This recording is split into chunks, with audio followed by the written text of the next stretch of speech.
Et salut à toutes et à toutes et bienvenue dans ce nouveau numéro de GM Web3. Nous sommes en direct sur Twitter, sur LinkedIn, sur Twitch, mais également sur YouTube. Donc avant de commencer, n'oubliez pas, si ce n'est pas déjà fait, de vous abonner à la chaîne, de mettre un like, de mettre un commentaire, d'activer la cloche, de partager la vidéo, que ce soit en direct ou après le direct si vous nous regardez en replay. Tout ça nous aide énormément. On a dépassé les 10 000 abonnés sur YouTube et on ne va pas s'arrêter là. Donc voilà, on compte sur vous, c'est très important. Aujourd'hui, j'ai le plaisir de recevoir Paul-Adrien Hippolyte. Il est le fondateur, cofondateur de Spico. Il était déjà venu dans l'émission il y a quelques mois de cela sur l'ancienne formule de GM Web3 pour nous parler justement de son parcours et de son expérience avec Spico. Aujourd'hui, il revient avec une levée de fonds entre-temps, des actifs en cours de plus de 300 millions de dollars. Il va nous expliquer exactement ce qu'il fait. Et puis surtout, on aura une discussion peut-être plus large sur la numérisation de l'économie, des transactions. Et la tokenisation aussi, vous allez voir, ça va être hyper intéressant. Sachez également qu'à midi, j'aurai le plaisir de recevoir mon ami Lilian de Hawk Research qui viendra nous donner son analyse du bilan de l'année 2025 et ses perspectives pour 2026. Et il y aura, pendant le live, cette semaine, on vous gâte. Hier, il y avait $200 de Bitcoin à gagner au moment de mon interview avec Helmut Banner, émission que vous pouvez retrouver en replay sur la chaîne YouTube. Et donc là, Lilian offrira un exemplaire physique du dossier de recherche 2026. Ça coûte 60 €. C'est un vrai dossier de recherche bien épais, bien physique dans lequel vous retrouverez toutes leurs analyses. Il nous détaillera exactement tout à l'heure qu'est-ce qu'il y a dedans. Et voilà, donc, et pour gagner, vous savez comment ça marche. Il suffira de mettre un commentaire sous la vidéo YouTube après le live. Avant de commencer, je vais présenter les deux partenaires de l'émission. Ça me tient énormément à cœur. On va commencer d'abord par le partenaire historique de l'émission, l'école blockchain Alira, qui est littéralement la première école blockchain de France, qui nous fait confiance depuis plus de 2 ans maintenant. Cette école vous permet de vous former aux deux métiers de ces prochaines années, même d'aujourd'hui, en l'occurrence la blockchain et l'intelligence artificielle, sur deux parcours bien distincts, soit en tant que consultant, soit en tant que développeur. Vous choisissez le format qui vous convient. Vous avez également, et ça c'est très intéressant, je vous invite à aller essayer, c'est totalement gratuit. Ils ont fait des formations de 4 heures, une pour la crypto et une pour l'IA, et c'est un espèce d'avant-goût, un amuse-bouche qui vous permet effectivement de vous former à cela. Si effectivement vous prenez rendez-vous avec eux, utilisez le lien en description et utilisez le code GRM100. Ça vous permettra de bénéficier en plus de 100 € de remise sur l'ensemble des formations. Je dis en plus parce qu'il y a déjà plein de prises en charge. Vous savez, comme les formations sont certifiées Calliope, vous avez le CPF, vous pouvez bénéficier d'aide de la part de France Travail, de la région et tout. Et puis, si vous commencez cette formation, vous aurez le plaisir de retrouver donc toute une équipe pédagogique qui vous apprendra les tenants et aboutissants de la blockchain ou de l'IA. Et vous aurez le plaisir aussi de m'avoir, enfin plaisir, ça ce sera à vous de nous dire, de m'avoir moi-même comme formateur, puisque j'enseigne aux écoles le personal branding et le marketing. Donc voilà, donc si vous voulez vous lancer dans ces activités et m'avoir comme prof, vous savez quoi faire. Deuxième partenaire qui est un nouveau partenaire de l'émission et qui me tient également beaucoup à cœur. Il s'agit de Kraken. Kraken, qu'est-ce que c'est? C'est l'un des plus vieux échanges du monde, crypto, puisqu'il existe depuis 2011.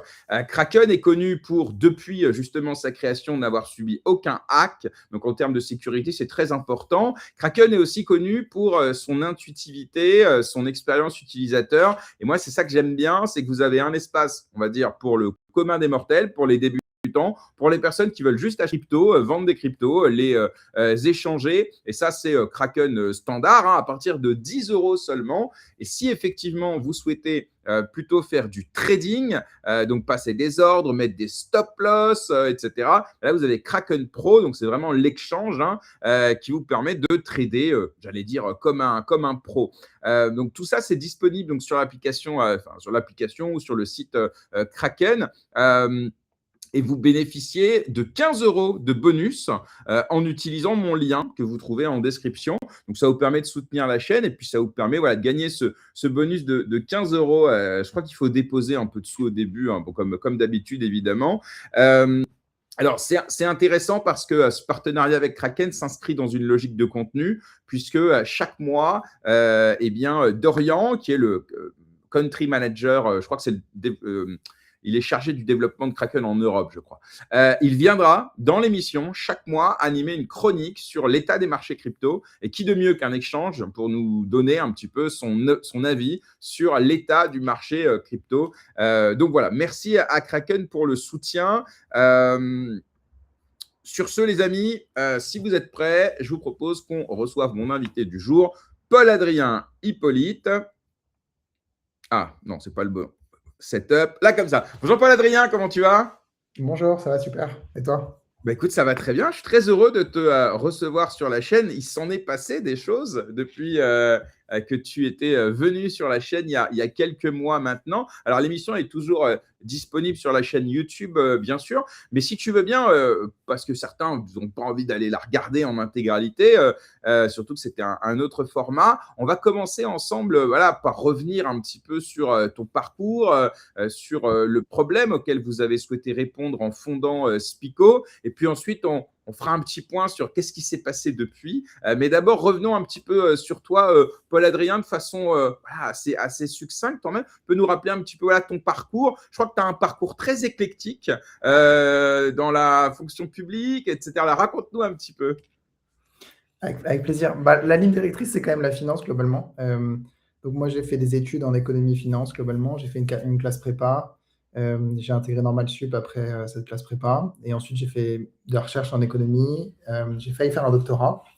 Et ensuite, je me suis dirigé vers une formation qu'on appelle le corps des mines, qui permet en fait d'intégrer la fonction publique et de travailler sur pas mal de sujets différents. Et en l'occurrence, moi, j'avais envie de bosser sur la réglementation financière. Donc, après le corps des mines, j'ai intégré la Direction générale du Trésor, qui est une administration française qui, entre autres, réglemente le secteur financier, donc les banques, les assurances et les marchés. Et moi, je me suis occupé de la partie marché. Donc, la réglementation des marchés, actions, obligations, produits dérivés, toutes les classes d'actifs globalement qu'on trouve, tous les types d'instruments financiers. Et après, j'ai créé Spyco. Donc, c'était début 2023 qu'on s'est lancé, fin du premier trimestre. Et avec un problème identifié en tête qui était la rémunération du cash. Ce qui est vrai pour tout le monde, quoi, au niveau des dépôts bancaires. Donc, ça concerne n'importe qui, n'importe quel particulier, n'importe quelle entreprise. Et ce qui est vrai aussi dans l'industrie Web3 ou crypto avec les stablecoins qui, par défaut, ne sont pas rémunérés par les émetteurs et qui, de ce point de vue, sont assez analogues avec un dépôt bancaire, en tout cas quand il n'a pas de rémunération, quoi. Ok, très clair. Alors justement, on parlera tout à l'heure de la réglementation évidemment, mais peut-être si on fait un bond en arrière pour éviter tout anachronique, j'ai vu dans ton parcours que tu avais participé à une commission européenne. C'était sur ça justement? C'était sur la réglementation des flux financiers ou pas du tout? Ouais, c'est vrai. Donc, avant la Direction générale du Trésor, j'ai effectivement travaillé un peu à la Commission européenne, où j'étais détaché de l'administration française, donc toujours attaché à l'administration française, quoi, mais en mission là-bas. Et les sujets sur lesquels j'avais travaillé, c'était des sujets de développement de marchés de capitaux dans les pays notamment du sud et de l'est de l'Union européenne. Donc, les marchés de capitaux, donc les marchés actions par exemple, pour prendre un exemple concret, ils sont très fragmentés dans l'Union européenne. Il n'y a pas un centre global. Évidemment, Paris avec Euronext, etc., là, est très important, Amsterdam aussi. Mais globalement, il y a des bourses dans chaque pays. Et c'est le fruit du développement historique de ces pays. Il n'y a pas eu une harmonisation très poussée, enfin en tout cas très aboutie à ce stade. Et c'est vrai que quand on regarde certains pays dans le sud et de l'est de l'Union européenne, concrètement, il ne se passe pas grand-chose sur ces marchés. Il y a très très peu d'IPO. Les volumes de trading sur les actions qui ont déjà été émises déjà cotées, déjà listées, sont assez faibles. Donc, il y a des gros sujets de réflexion sur comment on crée des marchés de capitaux européens plus puissants. Et on est très en retard sur les États-Unis de ce point de vue-là, qui ont un marché infiniment plus efficient, beaucoup plus centralisé de ce point de vue, beaucoup plus profond. Alors, c'est lié aussi aux dynamiques entrepreneuriales, hein. Il y a plus de création d'entreprises, les entreprises se développent plus, elles se codent plus vite. Mais il y a aussi une dimension, Aussi à l'épargne.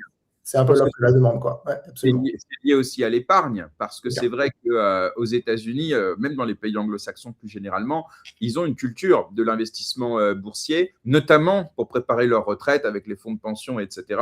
Et c'est vrai que nous, en France, et même dans un certain nombre de pays en Europe, on n'a pas trop cette culture-là. On compte davantage sur le welfare state, sur l'État-providence. On a plutôt une aversion au risque un peu plus importante. Et donc, forcément, les sommes, elles sont davantage sur les comptes courants, sur les livrets réglementés, que sur les PEA, même si ça tend à changer un peu, j'ai le sentiment, avec la nouvelle génération, avec l'inflation, avec l'éducation financière, avec tout ça. Mais bon, effectivement, on a du retard. Mais j'aimerais, si tu veux, parce que c'est hyper important cette histoire de marché de capitaux.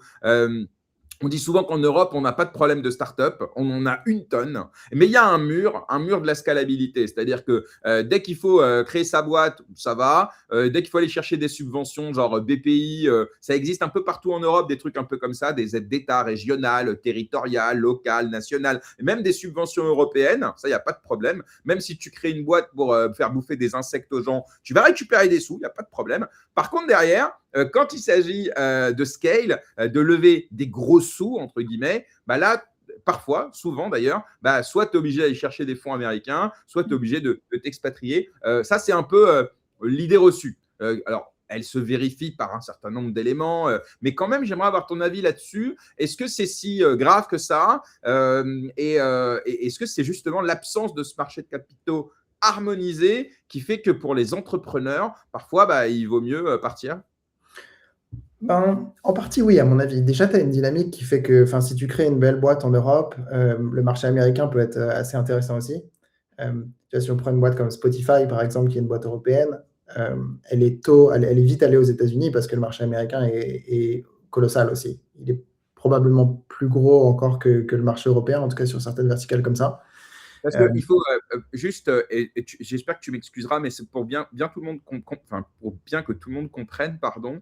L'Union européenne, c'est 500 millions à peu près de personnes, environ. Les États-Unis, c'est 300, 330, un truc comme ça, je crois, dans mes vieux souvenirs. Donc, a priori, le marché européen est plus important. Mais le PIB par habitant n'est pas le même. Et voilà, ça. Les Américains sont relativement plus riches, même si la plupart sont surendettés, mais bon, ça, c'est de l'argent quand même qu'on va aller chercher. Et donc, forcément, le marché américain, il est énorme. Maintenant, est-ce qu'ils partent pour accéder au marché intérieur américain? Oui, certainement, probablement. Mais aussi, sans doute, pour bénéficier, je ne sais pas moi, sur place, des infrastructures, des effets de réseau, potentiellement des investisseurs, etc. Exactement. Le marché est immense. Les Américains sont plus riches. Et c'est un peu ça s'auto-entretient, quoi. Si tu regardes, par exemple, les dépenses, le revenu qu'un groupe comme Meta fait par habitant, il communique par géographie, il est très significativement plus élevé aux États-Unis par utilisateur qu'il ne l'est en Europe, quoi. Donc, ça te donne une idée de à quel point les Américains, en fait, consomment plus, quoi, de pub, de tout, quoi. Et donc, tu as une tendance à vouloir aller aux États-Unis. Une fois que tu es aux États-Unis, très vite, ça grossit fort si ton business marche bien, et tu as une forte incitation aussi à utiliser le marché de capitaux américain pour lever de l'argent, aller en bourse, etc. Donc, une boîte comme Spotify, pour reprendre cet exemple, au moment où ils vont aux États-Unis, ça marche très bien pour eux, et au moment de choisir où faire leur IPO, ils le font à l'endroit où le marché est le mieux, le plus efficient, le plus profond, le plus liquide, quoi, et où il y a le plus de capitaux et d'appétence pour investir dans la tech. Et ça, c'est vrai qu'aujourd'hui, c'est les États-Unis. Après, tu as des secteurs qui ne se prêtent pas forcément à une expansion géographique comme ça. La fintech, par exemple, comme c'est très réglementé, réussir à aller aux États-Unis quand tu as construit une grosse fintech en Europe, c'est pas trivial. Une boîte comme Revolut, par exemple, ils sont en train d'essayer de le faire. Ils ont réussi un truc monstrueux à l'échelle européenne. Ils sont en train d'essayer d'entrer aux États-Unis. Ça fait quelques temps déjà qu'ils essayent et c'est pas simple, quoi. Donc, ça montre quand même que même pour une boîte exceptionnelle comme Revolut, c'est pas évident. Et symétriquement, il y a des Robinhood, par exemple, est très, très gros aux États-Unis. C'est une boîte qui doit valoir une centaine de milliards en bourse. Leur marché, c'est les US. Et ils essayent de rentrer en Europe, mais ils sont encore tout petits ici. Donc, faire le pari dans des secteurs très réglementés comme ça, d'arriver à devenir vite transatlantique, c'est pas simple. Il n'y a pas beaucoup de boîtes qui ont réussi à le faire. Et je prenais l'exemple de la finance, mais c'est sans doute vrai dans pas mal de secteurs. J'imagine que dans la défense, par exemple, où il y a des enjeux, pour le coup, encore un peu autres, mais souverains, etc., c'est pas forcément évident de construire une boîte qui est sur les deux côtés. Donc, l'importance d'avoir un marché de capitaux en Europe pour ces secteurs stratégiques, réglementés, etc., est hyper importante. Et oui, on n'en est pas du tout au niveau des États-Unis, c'est clair. Après, il y a quand même des très belles réussites, il y a quand même des places boursières très importantes en Europe. Paris en est une, Amsterdam en est une. Donc, on n'est pas nulle part, mais il y a beaucoup à faire. Et alors, justement, puisque tu as bossé à la Commission européenne, alors je crois que c'était entre 2019 et 2021, donc peut-être que les choses, elles ont un petit peu évolué, mais bon, quand même, et peut-être que c'est un sujet qui continue de t'intéresser aujourd'hui. Est-ce que tu saurais nous donner les raisons qui font justement que dans le cadre de la construction européenne, au départ, c'est un marché commun, donc en gros, pour qu'il n'y ait pas de droit de douane, quand tu fais passer des biens, des capitaux, qu'il n'y ait pas de limite aussi au niveau du passage de personnes, donc de l'immigration. Après, c'est en train d'évoluer, tu vois. Maintenant, ils ont acquis la compétence sanitaire. Là, ils sont en train de s'intéresser à la compétence militaire. Bon, l'Union européenne est en train de devenir une espèce d'État fédéral. Qu'on soit d'accord ou pas d'accord, c'est pas du tout le sujet. Mais l'idée, c'est que c'est en train de devenir. Donc, selon toi, pourquoi c'est pas devenu encore une espèce de place boursière géante, justement, pour concurrencer l'hégémonie des États-Unis sur le sujet, pour continuer à développer et à innover sur les sujets qui nous parlent tous, que ce soit la blockchain, l'IA, etc. Pourquoi, selon toi, on n'en est pas là? Est-ce que c'est des frictions des pays qui veulent garder un petit peu leurs prérequis? Est-ce que, voilà, ou est-ce que ça n'a pas été la priorité de l'Union européenne? Est-ce que toi, tu as un avis là-dessus? Je pense que le problème, il est dans ce que tu disais au début, c'est-à-dire que le marché commun, il n'est pas abouti. Il a été effectivement, on a mis les premières briques de ça pour essentiellement le commerce de biens, de marchandises. Mais par exemple, dans les services, on est au tout début du marché commun, en fait. Et donc, tu as plein de secteurs qui sont pas du tout harmonisés. Et pour prendre un exemple, dans le secteur financier, par exemple, il y a des produits, si on crée un fonds, par exemple, selon le type de fonds qu'on crée, la capacité à le distribuer dans l'ensemble de l'Union européenne n'est pas du tout simple. Par exemple, il y a deux grandes catégories de fonds. Il y a ce qu'on appelle les OPCVM, c'est les fonds grand public. En anglais, ça s'appelle UCITS. Il y a une directive européenne qui s'appelle la directive UCITS. Ça, c'est ce qu'on va trouver, par exemple, dans les assurances-vie, où on va aller choisir justement un fonds Carmignac, financière de l'échiquier. Ils font voilà. C'est un peu comme une SICAV, mais différemment construit, quoi. Et donc ça, c'est où les ETF que vous achetez sur des courtiers, enfin sur des plateformes de courtage, dans le PEA, etc. Ça, c'est des OPCVM. Pour le coup, on a créé une réglementation qui permet de standardiser ce produit et de le faire reconnaître de la même façon en Allemagne, en France, etc. Donc il faut toujours choisir une juridiction. L'Europe n'en étant pas une à proprement parler. Donc par exemple, on crée un OPCVM en France, on le fait agréer par l'autorité compétente en France qui est l'AMF. Et ensuite, on peut notifier à l'AMF la volonté de le distribuer en Allemagne, par exemple. Et l'AMF notifie son homologue allemand qui s'appelle la BaFin. Et c'est un process qui existe et qui fonctionne. Maintenant, soit dit en passant, même pour ces types de fonds, c'est pas si simple que ça, parce qu'il y a quand même ce process de notification, il y a des frais qui sont associés à ce truc. Par comparaison, aux États-Unis, un équivalent d'un OPCVM s'appelle un mutual fund. Quand il est approuvé par la SEC, c'est de fait un produit américain, il a accès à une distribution dans tous les États aux États-Unis, quoi. Donc, c'est même pour des produits qui ont été standardisés, c'est pas si simple. On n'est peut-être pas encore allé tout au bout des choses. Et ensuite, il y a plein de barrières pour rentrer dans le détail, mais déjà ne serait-ce que la langue. Il faut traduire les documents, les prospectus simplifiés qu'on appelle les KID, là, dans chaque langue, etc. C'est beaucoup de travail, quoi. Et donc, c'est significativement plus difficile de distribuer un fonds à l'échelle de l'Union européenne que ça ne l'est aux États-Unis. Et c'est sans doute pas pour rien que si on regarde la taille moyenne des UCITS, des OPCVM en Europe, et qu'on le compare à celle des mutual funds aux États-Unis, il y a un ordre de grandeur de différence. C'est beaucoup moins... les fonds sont beaucoup moins gros globalement en Europe qu'aux États-Unis. Et là, on n'a parlé que des OPCVM. Si on parle des fonds, par exemple, dans mon côté, qu'on appelle les FIA, les fonds alternatifs, il y a plein de formes différentes. Et là, c'est du droit national. Donc, les formes de FIA en France ne sont pas les mêmes qu'au Luxembourg ou en Allemagne, etc. Et la capacité à distribuer un fonds FIA alternatif, du coup, qu'on aurait créé en France dans d'autres pays de l'Union européenne, est beaucoup moins simple qu'elle ne l'est pour des OPCVM. Donc ça, c'est un exemple, mais en fait, on retrouve ce truc dans plein de produits financiers différents, dans plein de services autres que la finance. Et donc, l'intégration européenne, le marché commun, justement, n'est pas du tout allé au bout de sa logique. Et peut-être qu'on a un peu oublié ça. On pense qu'on a fait le marché commun parce qu'effectivement, on a enlevé les droits de douane au sein de l'Union européenne sur les marchandises. Mais la réalité est qu'on n'a pas du tout encore fait un marché commun sur les services.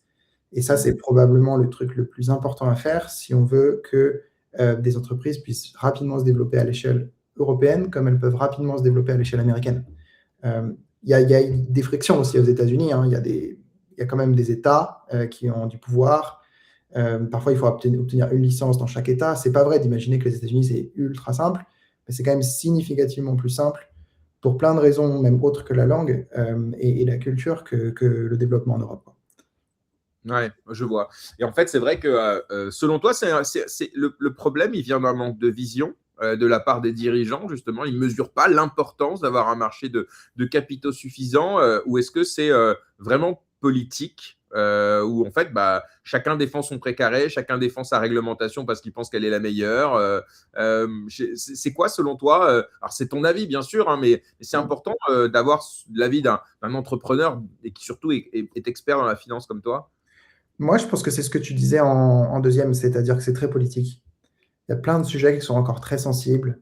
Par exemple, l'idée que, j'en sais rien moi, un pays donné de l'Union européenne accepterait de ne plus avoir de place boursière parce que c'est plus efficient d'utiliser celle du voisin, même si économiquement, factuellement, c'est vrai, politiquement, c'est difficile à admettre. Et donc, chaque pays est attaché en fait à ses trucs historiques, ses prérogatives. Il y a plein de sujets politiques. Comme tu dis, il y a des industries dans lesquelles, j'en sais rien, moi, peut-être un pays est hyper spécialisé là-dedans, convaincu d'avoir le meilleur modèle. Aller le dissoudre dans une logique européenne n'est pas forcément très simple. Donc, je pense que c'est probablement le principal obstacle. Après, il y a aussi toujours une question d'agenda politique. Hein. On a pas mal. Maintenant, on parle beaucoup de l'Europe géopolitique, l'Europe stratégique, etc. Peut-être que ça nous fait un peu oublier que, en fait, même la partie économique, le marché commun, on n'est pas allé au bout du truc, quoi. Mais après, ce serait faux de dire que c'est un sujet dont les décideurs, etc., ne sont pas conscients. Je pense qu'il y a quand même, c'est quand même assez bien identifié et il y a toujours pas mal d'initiatives régulièrement, de textes qui sortent de la Commission européenne qui visent à améliorer ça. Mais le travail qui reste à faire est vraiment colossal, je pense encore. Et à mon avis, c'est un des principaux vecteurs de création de valeur économique, et notamment pour permettre à des entreprises de vraiment devenir européennes et pas que nationales, rapidement. Et tu vois beaucoup de secteurs dans lesquels une entreprise réussit en France, et en fait, son deuxième marché, c'est les États-Unis, au lieu d'avoir tout de suite un marché qui est un marché européen, quoi. Ça, c'est dommage. Mais ce que tu disais, moi, j'y avais jamais pensé, je l'avais jamais conscientisé. C'est vrai que la barrière de la langue, elle est pas nulle, hein, parce Elle est pas- qu'évidemment, tu vas aux États-Unis, tu parles anglais, tu as accès à 330 millions d'habitants anglophones, voilà, c'est réglé. Tu veux aller taper au-delà de la France, il faut tantôt parler espagnol, tantôt parler allemand. Et donc, ça veut dire, je sais pas, 10 départements marketing différents, enfin, en tout cas, tout traduit. Tu nous parlais évidemment de la réglementation, tu dois traduire l'ensemble des documents, on va dire, légaux. Ouais. Et ça, c'est pareil, ça coûte énormément d'argent parce qu'à chaque fois, dans chaque pays, tu dois avoir un cabinet d'avocats sur place pour qu'ils te fassent les traductions certifiées, etc. En fait, on ne se rend pas compte. Mais la langue, c'est pas juste, ça va, tu traduis avec DeepL ou avec ChatGPT. Non, derrière, à chaque fois, ça t'occasionne des coûts.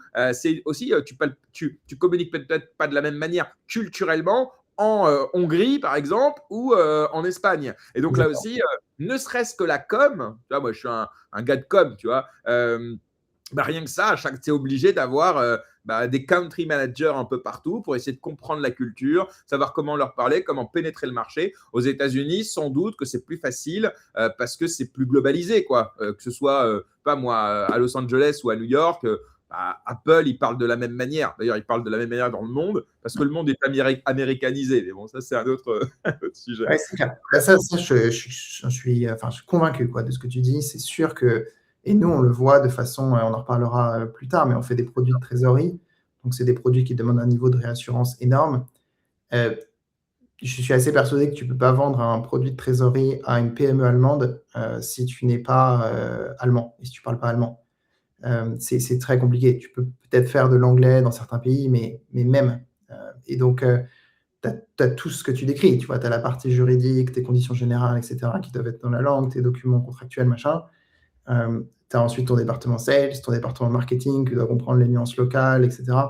Donc, tout ça, c'est à la fois passionnant, parce qu'en fait, culturellement, c'est hyper enrichissant, et c'est aussi une force qu'a l'Europe. Mais d'un point de vue du business, c'est un défi en plus, ça c'est sûr. Ah ouais, non, mais C'est pas aux c'est États-Unis, c'est une horreur. à mon avis. Ça doit être insupportable. Non, parce qu'en fait, on se dit, c'est juste à côté, tu vois, ça va, c'est facile, tu fais un peu de pub, tout ça, mais non, en fait, surtout quand tu es dans une activité régulée. Et comme on a l'impression qu'en Europe, tout est normé, tout est régulé, même si tu vends un produit lambda, bah, tu as 10 000 normes à respecter, mais ces normes doivent à chaque fois être voilà, traduites, certifiées, trucs et tout. Donc voilà, c'est pas simple. Et c'est vrai que c'est dommage parce que autant l'Europe a beaucoup de défauts sur plein de choses, notamment sur des notions de souveraineté, des notions de leadership, des notions aussi de rapport de force entre l'Allemagne et les autres membres. Ça, c'est plus politique. Mais autant, il y a un truc quand même qui pourrait faire complètement sens en tant que zone commune économique, ce serait ce marché de capitaux. Et sur ça, on n'est pas bon. Donc, c'est là où on se dit, ils font chier quand même. Hein. Ils nous aident pas à aimer l'Europe. Bon, on parlera tout à l'heure de l'euro numérique, c'est un autre sujet. Bon, merci pour cette petite introduction, parce que c'est important de commencer, je pense, par ça. Donc, dans ton parcours, ensuite, donc, tu vas travailler, si j'ai bien compris, tu nous as dit tout à l'heure, attends, j'ai perdu, je ne vais pas dire de bêtises. C'est ça, au Trésor. C'est ça. Et donc, tu bosses à un moment donné, de près ou de loin, sur la réglementation, parce que c'est 2019-2020, loi Pacte. Est-ce que ça, c'est un truc sur lequel tu vas t'investir? Ça va t'intéresser? C'est là où tu vas découvrir les cryptos ou pas du tout? Pas vraiment. Donc moi, au Trésor, j'ai bossé sur la réglementation, sur une réglementation européenne qu'on appelle MiFID, MiFIR. C'est le grand corpus de réglementation européenne des services financiers. Et quand j'étais au Trésor, il y avait une révision, donc une mise à jour avec des nouvelles propositions du règlement MIF, qu'on appelle MIFIR. Donc moi, j'ai bossé spécifiquement là-dessus. La loi Pacte, c'était un peu avant. Mais en revanche, il y a un truc hyper important dans la loi Pacte, ou connexe un peu à la loi Pacte, qui était l'ordonnance blockchain, qui en France a vraiment clarifié le fait que c'était possible de démarrer de la tokenisation, donc de l'émission et de la gestion du cycle de vie d'un instrument financier, quel qu'il soit, sur des infrastructures décentralisées, blockchain. Donc ça, c'était une grosse brique importante, mais sur laquelle moi, je n'ai pas travaillé directement, parce que le moment où j'étais au Trésor, c'était un peu plus tard, et c'était aussi sur d'autres sujets. Moi, j'avais un périmètre qui était beaucoup plus européen, parce que les textes sur lesquels je travaillais sont des textes européens, alors que la loi Pacte était une loi française, quoi, donc de périmètre national. Ok, ça marche. Donc, par contre, toi, la crypto, la blockchain, tout ça, à quel moment tu la rencontres, cette innovation? Alors la crypto spécifiquement, plutôt en 2020, je dirais, au début du Covid. Je ne sais pas exactement pourquoi à ce moment-là, mais probablement parce qu'il y avait plus de temps pour s'intéresser à d'autres trucs. Il y avait aussi une actualité assez forte. Je pense que c'était le début du développement de la finance décentralisée. Moi, ce qui m'intéresse le plus, c'est la finance et les services financiers, quoi. Donc, je suis venu à la crypto par ça. Et je me suis intéressé au blockchain en tant que base de données pour faire des choses dans le secteur financier. Et c'est là plus tard où c'est pas tant les cryptoactifs en tant que tels que ce que tu peux faire avec des infrastructures sécurisées par des cryptos pour émettre des instruments financiers, permettre une meilleure transférabilité, etc., qui m'a beaucoup intéressé. Et ça fait le lien avec ce que je faisais au Trésor, parce que Trésor, quand tu fais la réglementation des marchés financiers, en fait, tu t'intéresses aux opérateurs de ces marchés. On les appelle les infrastructures de marché dans le jargon. Donc les places boursières, les chambres de compensation sur les places boursières, pour absorber le risque qui est entre le moment de la transaction et le moment de l'échange des titres. Tout le cycle d'échange des titres, justement, avec les dépositaires, tout en bas de la chaîne de valeur. Et donc, c'est en fait les grands notaires et les grandes infrastructures de données de la finance qui, aujourd'hui, ne sont pas on-chain, qui sont encore dans des serveurs très fragmentés. C'est vraiment des infrastructures en silo avec plein de bases de données différentes qui communiquent très mal entre elles. Et c'est ça qui complexifie beaucoup tout ce cycle qu'on appelle post-trade, donc ce qui se passe dans le transfert pour permettre le transfert d'instruments financiers une fois que tu as fait une transaction financière sur les marchés. Donc toute cette plomberie financière, pour résumer, Je l'ai beaucoup, je m'y suis intéressé très en détail quand j'étais au Trésor, parce que c'était la partie de l'économie qu'on réglementait. Et ça fait le lien, si tu veux, avec mon intérêt avant pour la crypto et l'idée de démarrer Spyco. Parce que nous, on a une conviction très forte sur le fait que l'infrastructure de marché va être profondément bouleversée par le développement et l'arrivée en production des blockchains dans cette industrie. Alors justement, on va arriver à Spico. Alors, on va essayer de parler simple pour que tout le monde comprenne. Parce qu'en vrai, c'est pas simple, c'est pas évident, c'est pas un truc qu'on côtoie au quotidien, évidemment. Est-ce que tu peux nous pitcher en gros Spico? Ensuite, ça découlera sur plein d'autres sujets, mais Spico, ça c'est quoi? Ça sert à quoi? Il y a une tendance qui est un peu un défaut, je trouve, de l'industrie blockchain. Peut-être qu'on a de moins en moins, mais qui est beaucoup de parler d'infrastructure, etc., avant de parler d'applications. Et d'ailleurs, c'est ce qu'on voit. Les infras, c'est les blockchains. Ouais. Et les applications, c'est les trucs qui se buildent sur les blockchains. Exactement. C'est ce que tu fais sur des blockchains sans nécessairement savoir qu'il y a des blockchains dessous, d'ailleurs, parce que c'est une base de données comme une autre. D'ailleurs, on a commencé par parler d'infrastructure, tu vois, c'est rigolo. Nous, ce qu'on fait, si on parle application, produit, c'est des produits de gestion de trésorerie, de cash management ultra simples, avec le plus de transparence possible et le moindre risque possible. Donc, on a construit des produits qu'on appelle des fonds monétaires, qui sont des produits de placement de trésorerie concurrents des comptes à terme, en gros, avec l'avantage par rapport aux comptes à terme d'être beaucoup plus flexible. On pourra revenir un peu en détail si tu veux sur qu'est-ce que c'est. En fait, je ne veux pas te couper, mais je vais te couper quand même, parce qu'effectivement, tout ce que tu dis là, il faut qu'on déjargonise. Quand tu parles de produits de trésorerie, déjà, on parle d'entreprise. Oui, ou de particulier. On peut parler de particulier. En fait, je pense que pour démarrer le truc, si on parle de trésorerie, et après je ferai le lien avec la partie infrastructure, mais je pense que c'est vraiment important de parler des produits et de l'application en premier. La trésorerie, en fait, et l'enjeu de la rémunération de la trésorerie, c'est en gros comment tu arrives à avoir des intérêts sur ton cash. Problème vraiment trivial. Le système financier est construit avec une banque centrale aujourd'hui, tout en haut, des banques qu'on appelle commerciales, qui sont nos banques, nous, en tant que particuliers, en tant qu'entreprise, qui sont connectées à la banque centrale. Et on n'a pas un accès, en tant que particulier ou entreprise, à la banque centrale. C'est seulement les banques commerciales qui l'ont. Donc, nous, on est en quelque sorte dépendants des banques pour nos produits de trésorerie. La plupart des gens ont un compte courant.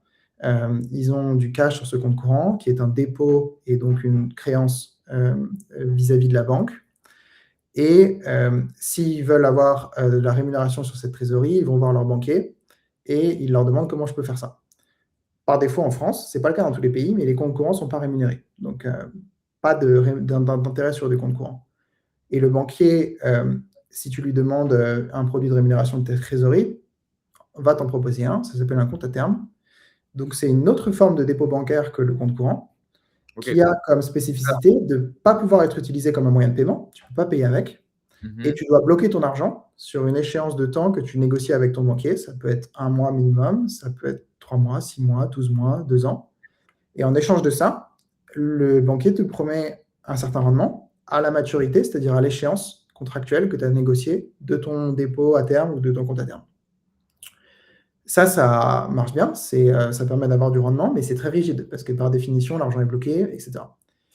Et surtout, pardon, mais juste parce que le grand public ne connaît pas ça. Le grand public, il connaît le livret A, le LDD, à l'époque le Codévi, quand on était jeune. Il connaît les assurances-vie, il connaît peut-être un peu le PEA, les comptes titres.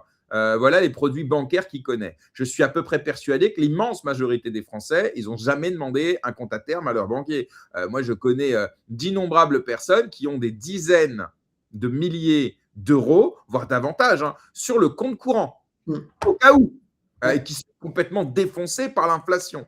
Et donc là, pour le coup, et après je te redonne la parole, excuse-moi, ce que tu nous dis là, et je suis certain, dis-tout dans les commentaires d'ailleurs, que personne, ou vraiment c'est très peu de particuliers, de gens, le français moyen, il ne va pas à sa banque pour lui demander un compte courant, un compte de trésorerie, donc un compte qui n'est pas un livret, pour que ça lui rapporte de l'argent. Ce n'est pas dans les habitudes des Français. Est-ce qu'on est d'accord sur ça ou je suis Moi, je te nuancerai un tout petit peu le point et à voir dans les commentaires ce que pensent les gens. Le compte à terme est quand même un produit qui est assez connu. Si tu regardes sur les recherches Google, etc., tu vois qu'il y a quand même des volumes de recherche assez importants. Mais c'est vrai que, c'est un produit plutôt. Enfin, les entreprises le connaissent très bien, pour le faire Les court. Tous les entreprises, DAF, etc., savent que c'est qu'un compte à terme. ouais, Les particuliers qui ont de l'argent, c'est-à-dire qui ont typiquement rempli le plafond, tu vois, de leur livret A, de leur LDDS, etc., des livrets réglementés, souvent connaissent aussi le compte à terme parce qu'ils se posent la question de comment ils peuvent rémunérer leur excédent de trésorerie au-delà. Mais c'est vrai qu'on se parle de gens qui ont déjà quand même pas mal d'argent parce qu'il faut déjà ok. avoir une trentaine de milliers d'euros, je crois, pour atteindre le plafond des livrets réglementés. Donc voilà, c'est des Français qui ont déjà un niveau d'épargne enfin, significatif. Donc, mais au sein de cette population, je pense que le compte à terme est un produit qui est quand même assez connu. Et à contrario, à l'inverse, plutôt, les fonds monétaires sont des produits très peu connus en France, alors qu'ils sont très mainstream, très connus aux États-Unis. Ça a coupé, excuse-moi, tu parles de quoi? Des fonds Les quoi? monétaires, pardon, Les fonds monétaires, ok. qui sont les produits concurrents que nous on fait, beaucoup plus flexibles que les comptes à terme pour faire travailler de la trésorerie au jour le jour, toujours liquide, etc. Et en France, ils sont très niches pour le coup. Les gens les connaissent beaucoup moins que les comptes à terme. Et ils sont très connus, à l'inverse, aux États-Unis. Nous, on s'est quand même beaucoup inspiré du marché américain, du développement de ces produits sur le marché américain, de l'analyse de leur état en Europe, pour comprendre qu'il y avait une grosse opportunité de marché à développer, éduquer, faire connaître ces produits de placement de trésorerie en Europe, qui ont l'avantage versus un compte à terme d'être beaucoup plus flexible. Parce qu'un fonds monétaire, ce n'est pas un produit avec une échéance, c'est un produit de rémunération de trésorerie au jour le jour, donc toujours liquide, avec des intérêts qui sont générés tous les jours. Et c'est un produit qui peut être extrêmement safe s'il est correctement construit, c'est-à-dire avec, en sous-jacent, des instruments financiers qu'on appelle des bons du trésor. Donc de la dette souveraine de très court terme, pour éviter les risques de taux d'intérêt. Parce que pour la faire courte, si vous achetez de la dette souveraine, ou pas souveraine d'ailleurs, mais sur des échéances longues, à 2 ans, 5 ans, 10 ans, vous avez un risque de taux. Parce que si les taux d'intérêt bougent, ce qui est assez fréquent avec les décisions des banques centrales, typiquement, la valeur de vos obligations va bouger. Parce que le prix de marché d'une obligation, c'est la valeur de ses cash flows, donc de tous ses coupons, de tous ses intérêts futurs actualisés. Et vous l'actualisez avec le taux d'intérêt du moment, quoi. Donc, si par définition, s'il bouge, le prix de l'obligation bouge. Et donc, c'est un risque, ça. Parce que si Mais jamais. je te coupe un instant parce que moi, tu vois, pour le coup, pareil, vraiment, j'ai l'impression, moi, tu veux investir dans de la dette européenne, tu prends un fonds euro dans une assurance vie. Et ton fonds euro, chaque année, bah, tu as ton taux, qui est d'ailleurs qui a chuté ces 15 dernières années de façon considérable. Moi, je me rappelle à l'époque, j'ai vendu des assurances vie, on était en fonds euro avec un taux de rendement aux alentours de 3%. Ensuite, j'ai connu à 1,4, 1,2, des taux même en dessous de 1%. Donc, ça allait rejoindre et c'était moins intéressant finalement même parfois que le livret A. Donc, après, on a emprunté à des taux parfois négatifs pendant le Covid notamment. Donc, voilà. Mais tout ça pour dire que tu vois, le fonds monétaire, c'est pareil. Pour les boîtes, sans doute que c'est des produits qu'ils utilisent, parce que tu peux faire une assurance vie avec une entreprise, je crois. Si, peut-être, je sais pas. Non, je Alors, crois pas. je dirais que même les boîtes les connaissent assez mal, en fait. En tout cas, les Ok. petites boîtes. Parce que tu vois, ces produits sont tellement peu proposés par les banques que même des petites entreprises. Et alors, pardon, donc pas question, pardonne-moi. Quel est l'intérêt à la différence, justement, prenons l'assurance vie, qui est le produit d'épargne préféré des Français.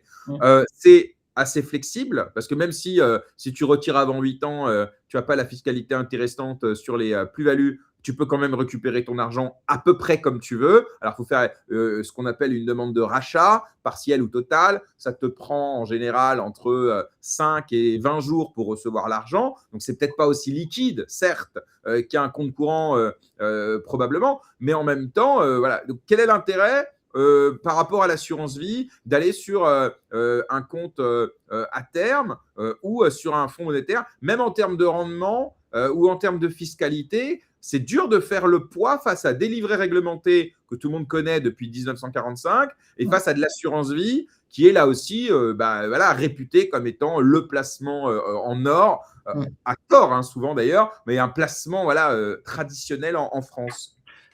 D'une part, je pense qu'il faut dissocier les particuliers, les ménages, tu vois, des entreprises. Le sujet pour les entreprises est vraiment différent parce que la plupart n'ont pas accès à des livrets réglementés, assurance vie, c'est hors scope et tout, etc. Donc la trésorerie des entreprises, tu vois, c'est un monde différent. Nous, c'est beaucoup celui-là sur lequel on est focalisé. Et en fait, quand on dit entreprise, il ne faut pas oublier qu'il y a aussi des particuliers derrière. Parce qu'il y a des petites entreprises, des SCI, des holdings personnels, des sociétés de profession libérale. Toutes les formes de personnes morales, en fait, sont des entreprises, des entités B2B, et donc n'ont pas accès aux produits des particuliers, tu vois, comme les livrets, typiquement, que tu mentionnais. Et après, même sur les particuliers spécifiquement, en fait, un livret, ça a la limite d'être plafonné. C'est des produits qui sont réglementés, très encadrés, donc le taux est défini par l'État. Ils ont des limites de plafond qui font que si vous avez beaucoup de trésorerie à placer, ils deviennent plus opérants. Et après, les assurances vie, elles ont le désavantage d'être des enveloppes fiscales, quoi. Ouvrir une assurance vie, c'est ouvrir un nouveau contrat, ça prend du temps. Comme tu dis, déboucler les positions, ça prend du temps. Les sortir, ça enlève l'avantage fiscal si on ne l'a pas gardé suffisamment longtemps. Donc, quand on veut un produit de rémunération de trésorerie vraiment très flexible, parce que on a vendu un bien immobilier, on a eu un héritage, on a eu un gros bonus, que sais-je, et qu'on sait qu'on va réutiliser cet argent, le réinvestir, avoir accès à un produit comme le nôtre, un fonds monétaire, ça a de la valeur parce que c'est pas plafonné, on peut mettre autant de cash qu'on veut dedans, et c'est beaucoup plus flexible et rapide qu'une assurance vie à ouvrir, à sortir l'argent, etc. Donc, je dirais que c'est ça, c'est vraiment l'avantage de la flexibilité, de la rapidité, et pour du cash de très court terme, qu'on sait qu'on va réinvestir, ça a beaucoup de sens, quoi. Ok, donc alors, ça c'est hyper intéressant. Donc pour les particuliers, on a compris, c'est assez peu utilisé, ou alors que par des personnes qui ont quand même beaucoup d'argent, beaucoup de trésorerie, qui ont les livrets au max et qui ont besoin de plus de flexibilité que l'assurance vie. Ok, très clair. Maintenant, on va parler des entreprises. Là, effectivement, ça fait, pour moi, intuitivement, ça fait plus sens dans mon esprit. Mais encore une fois, c'est vraiment que moi, hein, et c'est aussi ça qui est intéressant.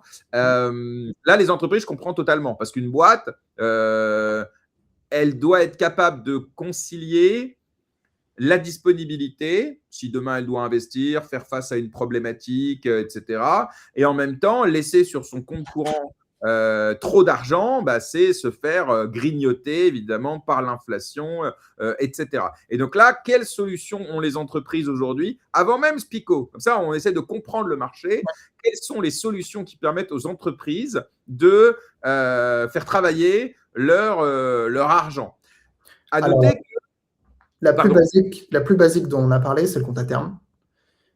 C'est vraiment le produit de trésorerie qui est connu en France des entreprises.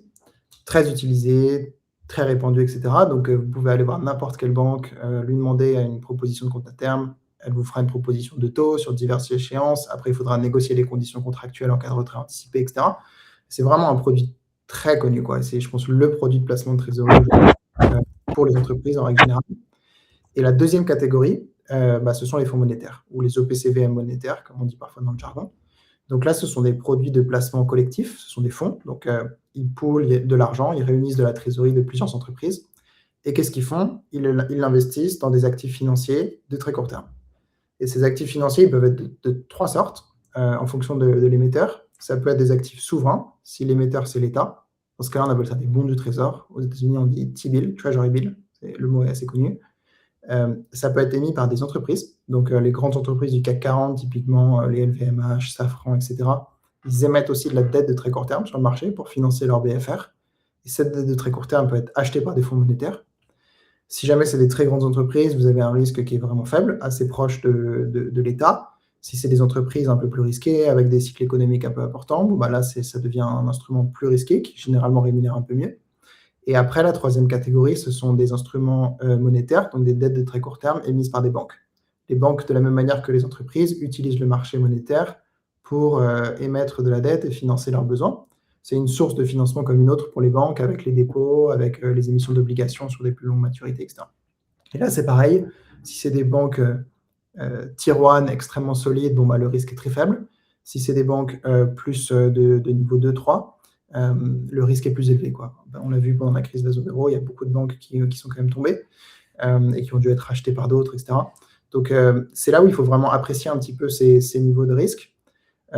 Et soit dit en passant, quand on fait un compte à terme, c'est la même chose.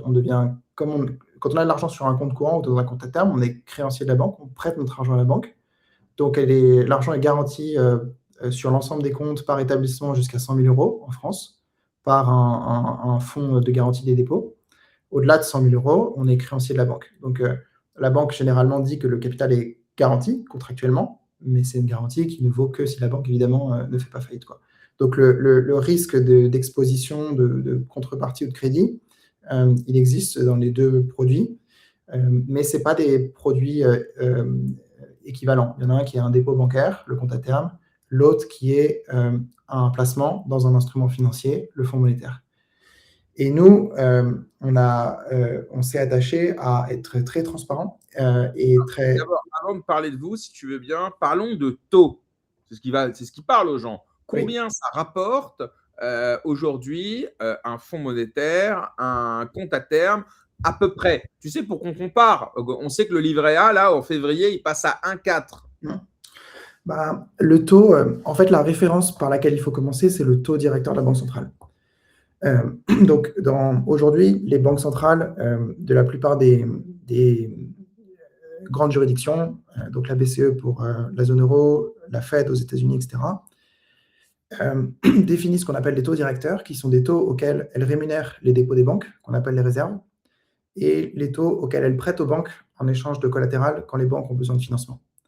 Donc, c'est la Banque centrale, la banque des banques, en quelque sorte, qui décide souverainement, on va dire, du taux qu'on appelle du coup le taux directeur, auquel elle finance les banques ou auquel elle rémunère les banques.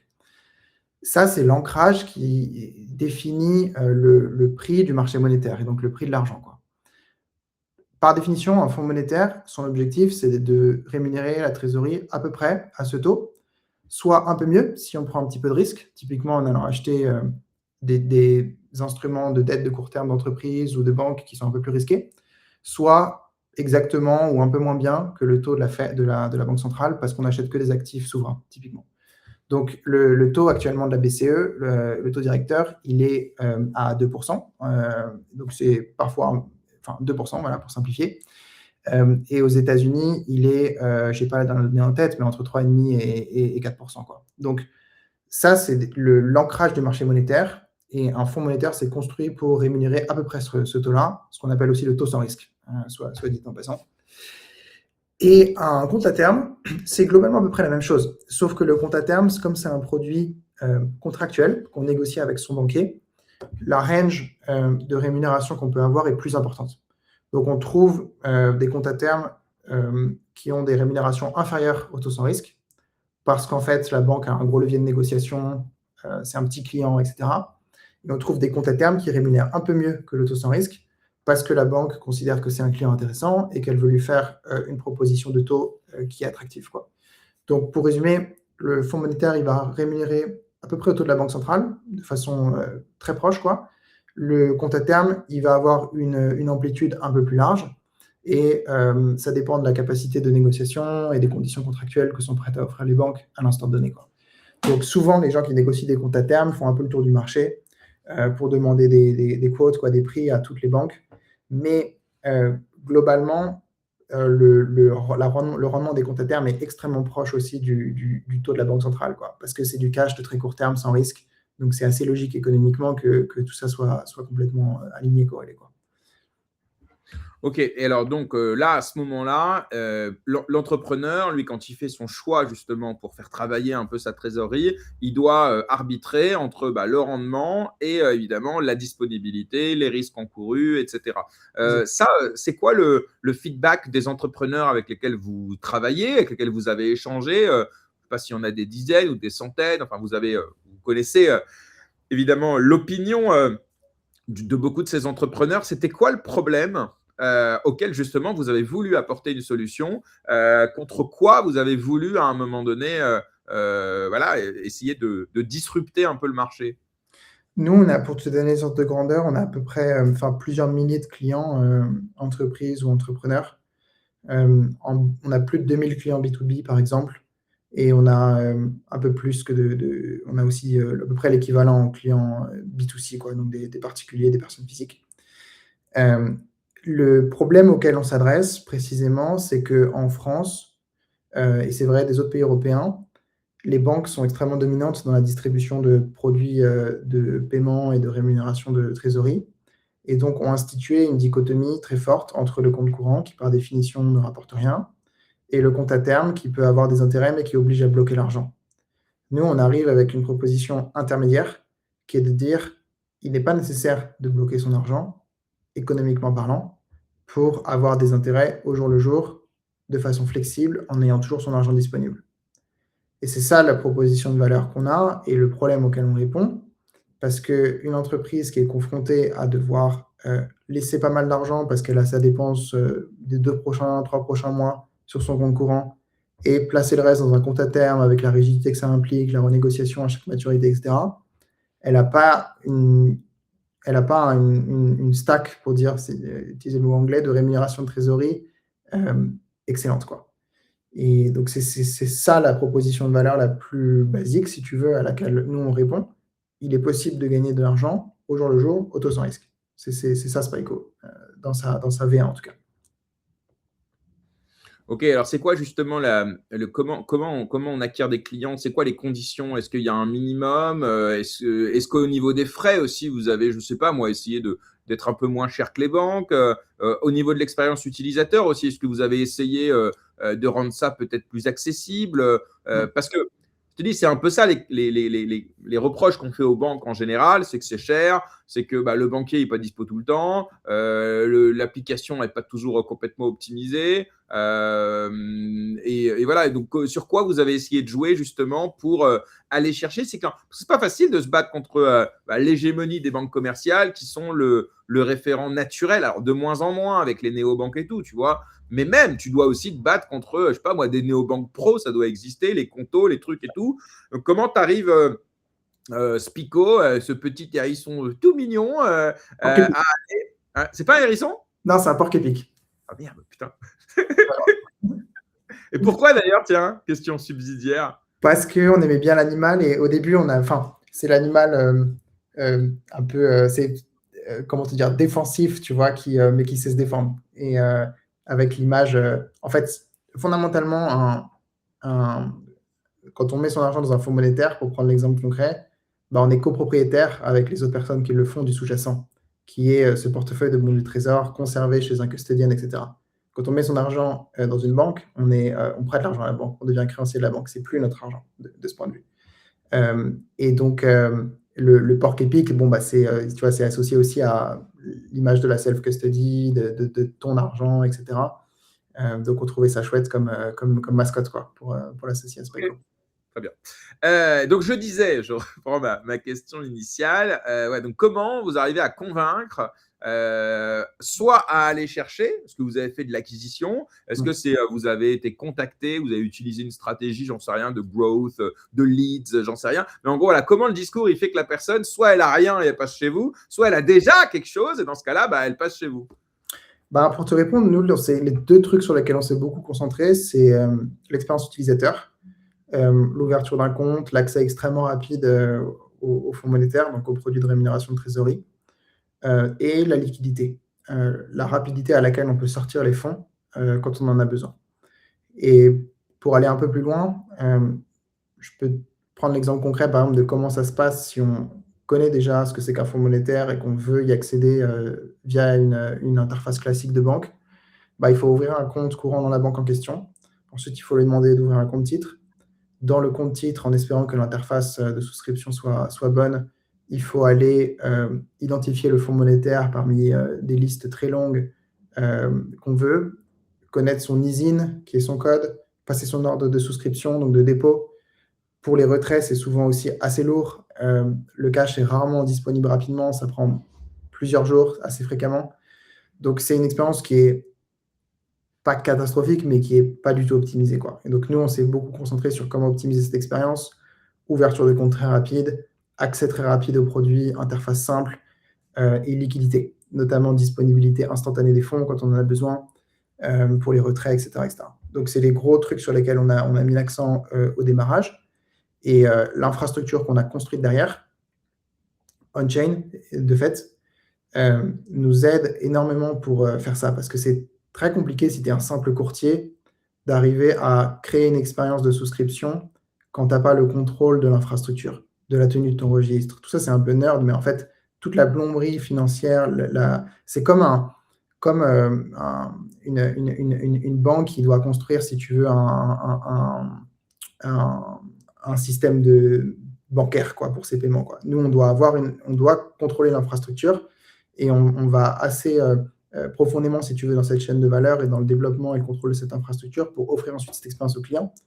Le but est qu'ils ne s'en rendent évidemment pas compte, quoi. L'objectif, c'est d'avoir juste une expérience bonne, quoi, et la liquidité, etc. Mais grosso modo, c'est ça ce qu'on fait, quoi, et qu'on fait mieux que des acteurs legacy. Ok, ça c'est clair. Par contre, pour l'instant, j'ai rien compris. La blockchain, elle est où? Est-ce que les gens ils déposent des cryptos? Et la blockchain, c'est laquelle? Est-ce que c'est la vôtre? Est-ce que c'est une blockchain publique? Et surtout, alors tu as dit c'est un truc de nerd. Alors voilà, on va essayer, et s'il te plaît, pour nous qui n'en sommes pas, de comprendre à quel endroit il y a de la blockchain dans ce Pico. Ouais. Alors, déjà pour te répondre sur le premier point, la plupart de nos clients, ils utilisent des fiat. Autrement dit, ils font des virements bancaires classiques, SEPA, parfois SWIFT quand c'est du dollar, etc., pour leur dépôt et leur retrait. Cela étant dit, on permet aussi aux clients qui le souhaitent, et on travaille beaucoup pour améliorer cette expérience qui aujourd'hui n'est pas aussi bonne parce que c'est difficile à faire qu'en paiement bancaire, de pouvoir souscrire, autrement dit de déposer et de pouvoir racheter, de pouvoir retirer en stablecoin. Notamment, enfin uniquement d'ailleurs en stablecoin MiCA régulé, typiquement USDC, EURC par exemple, qui sont les plus gros dans l'industrie sur ce segment des stablecoins régulés, quoi. Ensuite, concrètement, où est-ce qu'il y a de la blockchain dans l'infrastructure? Nous, la base de données de tenue de registre de nos fonds, donc un fonds, il faut bien comprendre un truc, c'est que les titres de propriété, il a un actif et un passif. C'est un peu nerd, mais je vais détailler. L'actif, c'est les instruments financiers qu'il détient pour le compte de ses clients. En l'occurrence, c'est le portefeuille de bons du trésor qu'on a. Ces bons du trésor ne sont pas du tout tokenisés. Ils sont émis par l'État français ou l'État allemand ou l'État américain pour notre produit en dollars, de façon complètement traditionnelle dans le système actuel avec un dépositaire qui est un espèce de notaire qui a les comptes de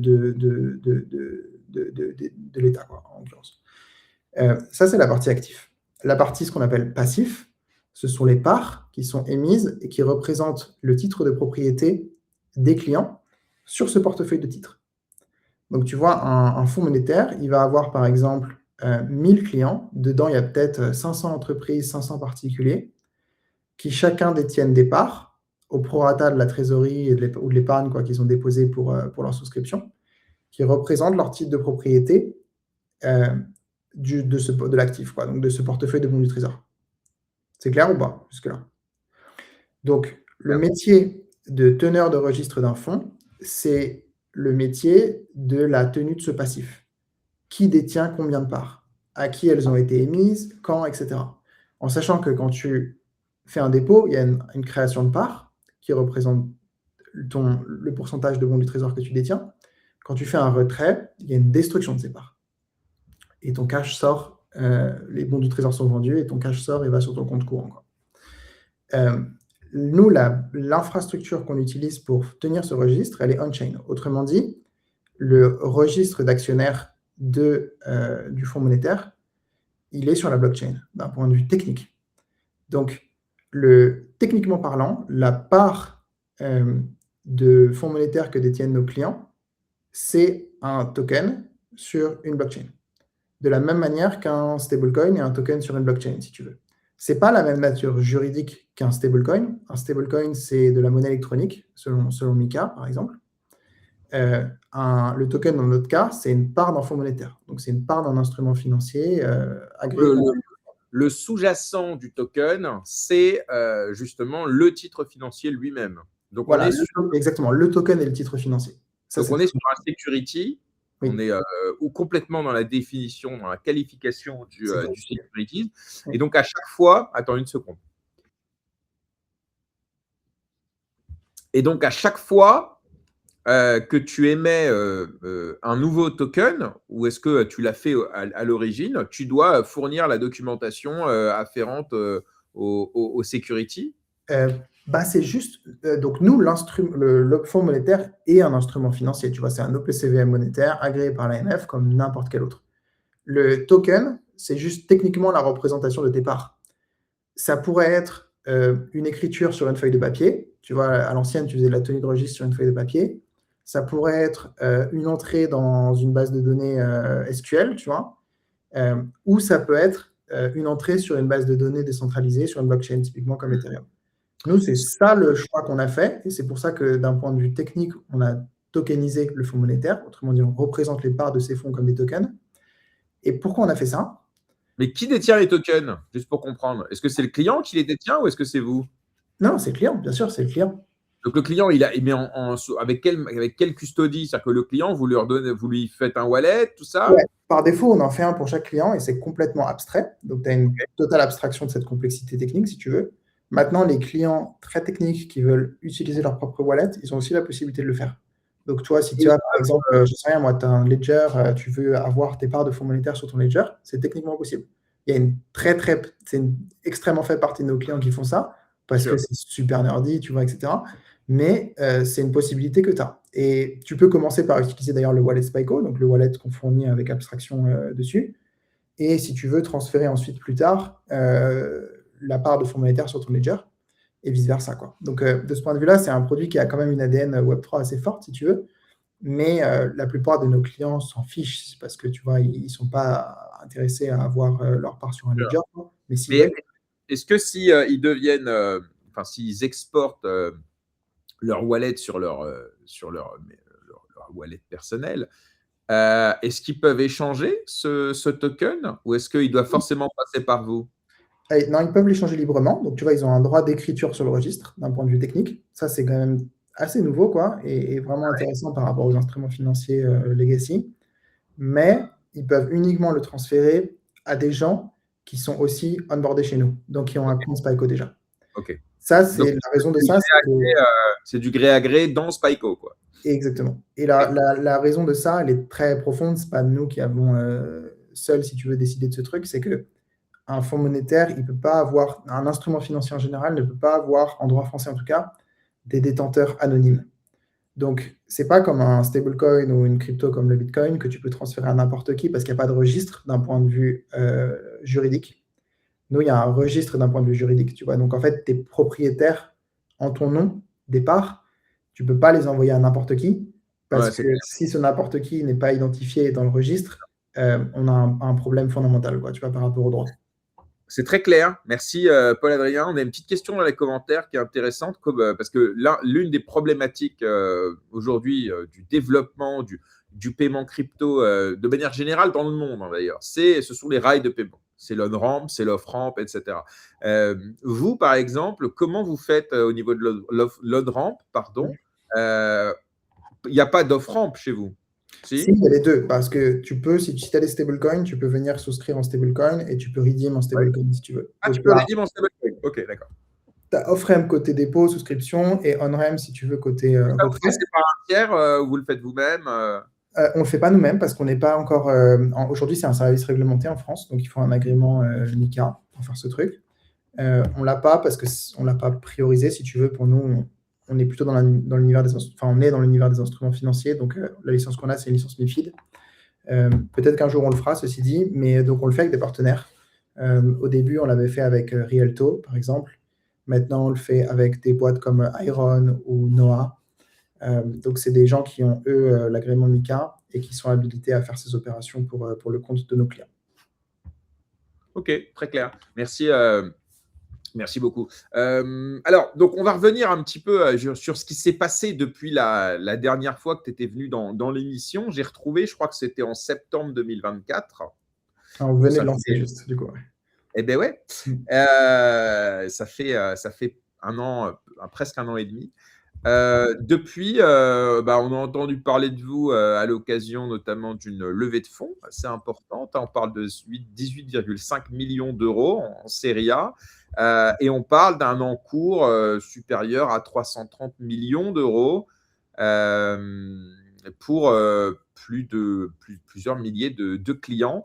Peut-être raconte-nous un petit peu, je sais pas moi, les moments les plus difficiles ou les moments au contraire de pleine réussite et puis cette levée de fonds, est-ce qu'elle a été voilà, comment ça s'est passé combien ça valorise la boîte, enfin voilà, un petit feedback depuis 1 an et demi de ce que vous avez fait chez Spico. Bah écoute, j'étais en train de regarder là sur nos données. En septembre 2024, donc quand j'étais venu, on avait 80 millions d'encours d'actifs sous gestion du coup. Aujourd'hui, on en a 800 millions. Donc on a fait x10 quoi, sur l'AUM. On a beaucoup grossi en termes de nombre de clients aussi. À l'époque, je pense qu'on en avait quelques dizaines et aujourd'hui, c'est quelques milliers. Et on a fait effectivement, mais bon, c'est presque un peu plus anecdotique par rapport à ça, mais on a fait cette levée, cette série A l'été dernier, qu'on a annoncé juste après l'avoir closé. Et l'objectif maintenant pour nous, c'est de développer justement ce dont on discutait au début, de développer le business à l'échelle européenne. Actuellement, on n'avait qu'un statut de courtier français, enfin de conseiller en investissement financier pour être précis, français, qui nous permettait de faire du marketing et des ventes en France auprès d'une clientèle française, mais pas auprès d'une clientèle européenne. Et donc là, on a maintenant la possibilité prochainement de le faire à l'échelle européenne. Donc ça va être le gros axe de l'année 2026 pour nous, le développement sur l'Europe de l'Ouest, a priori dans un premier temps, puis peut-être l'Europe de l'Est. Donc on va se confronter à tout ce dont on discutait sur les sujets de langue, les sujets de contractuels, réglementaires, etc. D'une expansion. Vous avez des concurrents européens?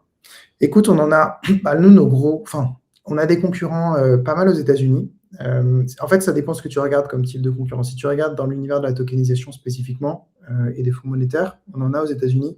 Et c'est soit des startups comme Superstate, Ondo, Ashnode qui a été racheté par Circle, soit des gros gestionnaires d'actifs qui font directement de la distribution. Donc Franklin Templeton, par exemple, Fidelity, Wellington, BlackRock.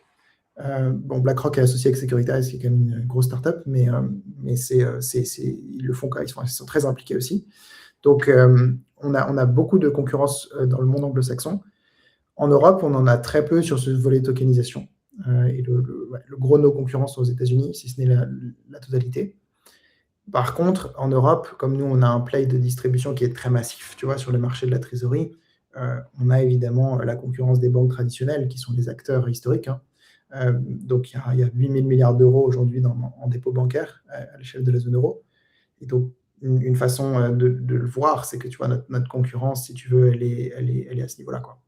Et en réalité, nous, on est des tout petits challengers, si tu veux, versus ces grands mammouths, mais on essaye de faire notre trou peu à peu, quoi. Mmh. Oui, parce que et donc les Américains ont déjà pénétré le marché européen de ce point de vue-là. Pas trop. Non, pas trop, justement. C'est quand même encore assez segmenté. Donc, les Américains font de la distribution, évidemment, aux États-Unis. Ils font aussi de la distribution dans l'industrie crypto à l'échelle mondiale, qui n'est pas que aux États-Unis. Mais globalement, ils sont très peu présents en Europe. Donc, ils arrivent un peu. Par exemple, Franklin Templeton a créé un fonds au PCVM aussi au Luxembourg, qui est concurrent d'une autre sur le dollar. Mais c'est relativement embryonnaire encore. À ma connaissance, par exemple, Fidelity, BlackRock, etc. ne sont pas encore vraiment en Europe. Probablement, ils distribuent un petit peu indirectement à des acteurs peut-être crypto en Europe, mais ils ne sont pas massivement présents en Europe comme nous on l'est. En tout cas, sur la partie tokenisation, quoi. Évidemment, sur la partie distribution de fonds en général, ils sont assez gros en Europe, voire très très gros. Le marché, il représente combien Moi, on parle de 20 000 milliards de trésorerie, tu sais, dormant en Union européenne. C'est à peu près ça, votre marché aujourd'hui? Ouais, 20 000, je pense que c'est en comptant toute l'Europe géographique, quoi. Donc, y compris le Royaume-Uni, y compris les pays qui ne sont pas encore dans l'Union européenne. À l'échelle de la zone euro, par exemple, donc les pays qui ont adopté vraiment la monnaie commune, on se parle plutôt de la moitié. L'ordre de grandeur, c'est plutôt 10 000 milliards. Okay. Mais en élargissant 15-20 milliards, c'est un ordre de grandeur pertinent, ouais, à l'échelle de toute l'Europe géographique. Et après, évidemment, aux États-Unis, c'est au moins aussi gros que ça, quoi. Ouais. Et alors, c'est quoi vos objectifs justement pour les 2-3 prochaines années? Parce que dans le cadre de la levée de fonds, à un moment donné, vous devez, j'imagine, dire à vos investisseurs, voilà, on va aller chercher 1%, 5% de ce marché. C'est quoi à peu près vos objectifs? On a déjà envie d'arriver au milliard, c'est le premier objectif qui est relativement Là, ça y est, c'est rien, ça, c'est efficace, tu pois vois. chiches dans le couscous, là, Donc, dans quelques semaines, c'est fait. j'espère que le premier trimestre de cette année, on atteindra ce milestone qui sera déjà un joli milestone. Et après, on a envie de faire x10 sur ça le plus vite possible. Je pense que dans les 2-3 prochaines années, si on est excellent en exécution, c'est faisable. Et après, la limite, on peut aller au-delà, hein. Des très grosses fintechs européennes ont des sortes de grandeur de centaines de milliards d'encours. Évidemment, il n'y en a pas beaucoup, quoi. Et les banques ont un ordre de grandeur encore au-dessus, quoi. Donc, après, la limite, comme on le disait avant, le marché est tellement gros que, sky is the limit un peu. Mais Ouais. nous, déjà, atteindre cet objectif du milliard, c'est ça sur lequel on est concentré aujourd'hui, à court terme. Et ensuite, à court, moyen terme, aller chercher plusieurs milliards, etc. Lancer d'autres géographies, comme on se le disait en Europe, lancer d'autres produits aussi, parce que le fonds monétaire, c'est très bien c'est le produit basique, mais on veut créer toute une gamme de produits de trésorerie pour répondre à d'autres besoins. Les gens qui veulent prendre plus de risques ou immobiliser leur argent sur une période plus longue, il y a plein de produits à créer, quoi. On a toute une roadmap là-dessus. Donc, l'objectif, c'est que sur Spyco, il y ait les meilleurs produits de trésorerie, peu importe la devise, pour tous les cas d'usage. Du très court terme, sans risque, comme on a aujourd'hui, du plus long terme bloqué, du plus long terme pas bloqué, enfin bref, tout un tas de trucs qu'on est en train de construire, quoi. Ok. Alors, autre question, c'est justement ces fonds que vous avez levés, est-ce que vous avez réussi à lever auprès d'investisseurs européens ou est-ce que, comme beaucoup, vous avez été obligé d'avoir recours à des VC ou à des investisseurs américains ou d'autres zones? Écoute, non. Enfin, notre principal investisseur, c'est Index Ventures, qui est un fonds global avec une très très grosse présence aux États-Unis, mais qui est européen dans sa genèse. C'est un fonds, si je dis pas de bêtises, qui a été créé en Suisse à l'origine, à Genève, et qui a formidablement réussi aux États-Unis également. Donc aujourd'hui, c'est un fonds global, quoi, qui se compare au plus gros fonds américains. Mais c'est quand même un fonds européen à l'origine. Donc ça, ce sont nos principaux investisseurs. Donc c'est la preuve justement, tu vois, qu'il y a des très belles réussites européennes dans le VC et qu'il est possible d'avoir accès à des capitaux européens. Évidemment, ils ont une base de LP, d'investisseurs qui est mondiale, hein, voilà. Un fonds européen typiquement qui back une entreprise européenne avec une ambition mondiale, ça existe, quoi. Oui, parce que de toute façon, l'idée, c'est aussi de commencer à établir, je sais pas, un petit peu de relais aux États-Unis, commencer, je sais pas, à avoir 2-3 contacts, parce que c'est comme ça que ça se passe, hein. On ne peut pas arriver comme ça Oui. sans avoir quelques pieds à terre, quoi, on va dire. Ouais, les États-Unis, pour nous, c'est quand même du moyen/long terme. Aujourd'hui, c'est pas un horizon très, très clair dans ma tête parce que le marché européen est tellement gros, il y a tellement à faire ici qu'en fait, on essaie, tu vois, de nous focus sur le truc le plus évident. Et rentrer sur le marché américain, c'est pas facile. Il faut avoir de nouveaux agréments, d'une certaine façon, du point de vue réglementaire, repartir de zéro. Alors que l'Europe, quand bien même tout n'est pas parfaitement harmonisé, comme on le disait, il y a quand même des choses qui sont vraiment beaucoup plus faciles, quoi. Donc, typiquement, l'agrément de courtier, de broker qu'on peut avoir, on peut le passeporter dans l'ensemble de l'Union européenne. Ça permet de servir tous les marchés assez rapidement. Donc, c'est quand même vraiment bien organisé, quoi, de ce point de vue par rapport nettement plus facile en tout cas qu'aux États-Unis. Comment vous vous positionnez par rapport au stablecoin à rendement, par rapport à la DeFi, par rapport à des protocoles comme Morpho ou AAV, qui permettent aujourd'hui à des particuliers ou à des entreprises de pouvoir générer des rendements grâce à la finance décentralisée. Est-ce que c'est aussi quelque... Ouais, vas-y. Pardon. Non, excuse-moi, je t'ai coupé. Non, je t'en prie, c'est bon, j'avais fini, mais voilà, comment tu te positionnes par rapport à ça? Est-ce que c'est de la concurrence ou pas? Voilà, comment vous voyez ça, vous? Écoute, donc les stablecoins qui versent directement du rendement, en Europe, c'est illégal. Ça l'est d'ailleurs aussi aux États-Unis depuis Genius, qui est l'équivalent de la réglementation MiCA sur les stablecoins outre-Atlantique. Donc, ce que ça veut dire, c'est qu'un émetteur de stablecoin ne peut pas verser du rendement directement à ses détenteurs, quoi. Là où un émetteur de fonds monétaires, comme nous, au sens large, évidemment, peut le faire parce que par définition, le produit est construit pour ça, quoi. Donc, on a quand même un produit. Le stablecoin, en gros, pour résumer, c'est probablement le moyen de paiement du futur. Le fonds monétaire tokenisé, comme on a créé nous, c'est le moyen d'épargne sans risque du futur. Donc, il y a une forte interaction entre les deux. Le stablecoin pouvant servir à souscrire, donc acheter des parts de fonds monétaires et racheter des parts de fonds monétaires très facilement avec une très forte vélocité, notamment en transfrontières. Je vais prendre un exemple.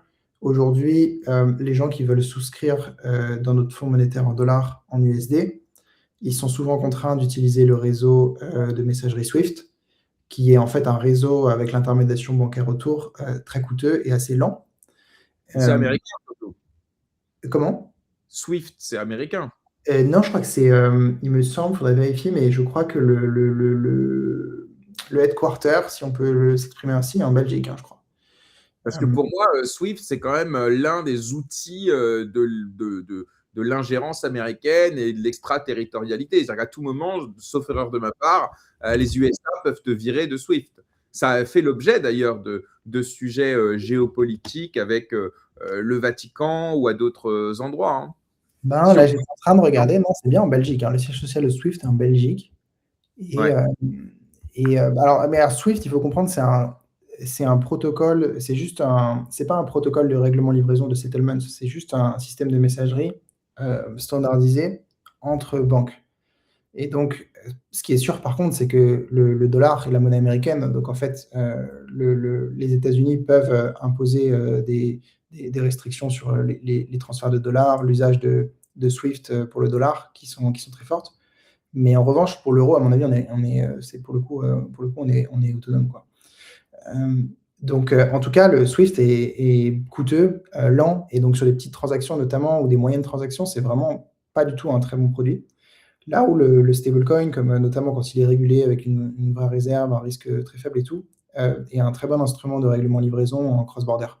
Au sein de la zone euro, on a quand même SEPA Instant qui fonctionne bien, donc il est limité, il y a un plafond de 100K, 100 000 euros. Mais si on met de côté ce sujet du plafond, c'est quelque chose qui marche très bien, quoi, déjà. Donc, on a du règlement livraison quasi instantané pour les paiements, mais ça fonctionne qu'à l'échelle domestique au sein de la zone euro. Dès qu'on passe entre plusieurs pays, etc., c'est autre chose. Donc, moi, je vois une forte interaction entre les stablecoins et les instruments financiers tokenisés au sens large pour permettre des souscriptions, des rachats beaucoup plus rapides, beaucoup plus efficients, moins chers. Et après, il y a un autre point que tu mentionnais qui est, il y a effectivement des moyens indirects, détournés, entre guillemets, d'avoir du rendement sur des stablecoins, typiquement en le prêtant.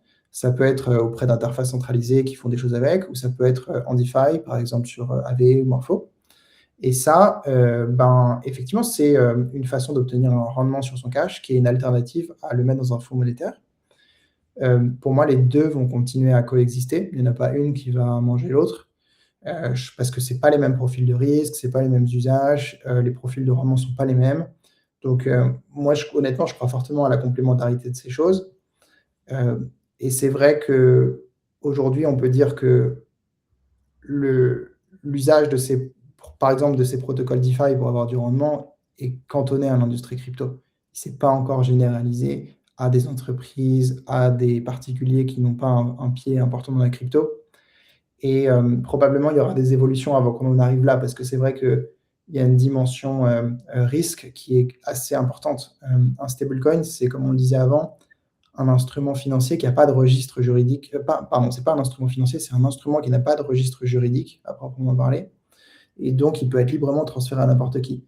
Donc, un pot de stablecoin qui peut être saisi et dont le transfert peut être forcé à un autre, sans qu'il y ait la possibilité d'avoir un recours juridique sur ça, c'est un vrai risque, quoi. Et donc, potentiellement problématique pour qu'un CFO, un DAF ait suffisamment confiance pour utiliser une solution de trésorerie comme ça.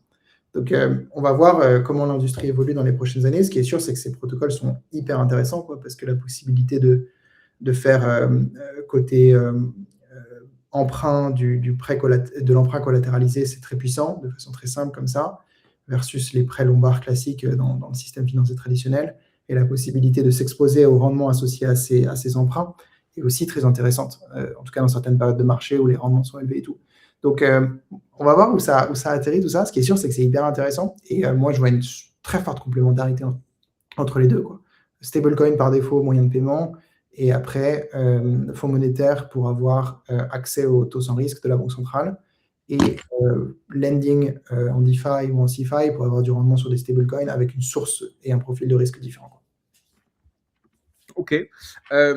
Parlons peut-être, sortons un petit peu de ce Pico et parlons un peu plus du contexte aujourd'hui. Comment tu vois, comment tu envisages l'euro numérique? Rappelons un petit peu le contexte, hein. C'est un projet qui a été lancé il y a quelques années par la Commission européenne et donc la Banque centrale européenne pour créer une infrastructure de paiement parallèle à l'euro classique, apporter une alternative notamment au cash. Et puis, jusqu'alors, ils étaient en train d'étudier, voilà, contacter les acteurs en présence, les banques commerciales, etc. Bon.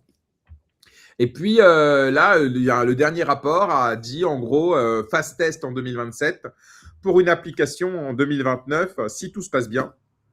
Et puis on a en parallèle des banques commerciales qui se sont rassemblées à l'échelle européenne pour un projet, un consortium qui s'appelle Kivalis, qui vise à créer un stablecoin euro. Et donc là, on a une situation en Europe où la Commission européenne entend lutter contre l'hégémonie, préserver l'hégémonie de l'euro au sein de la zone euro pour lutter contre l'entrisme du dollar via les stablecoins. Eux, leur solution, c'est l'euro numérique.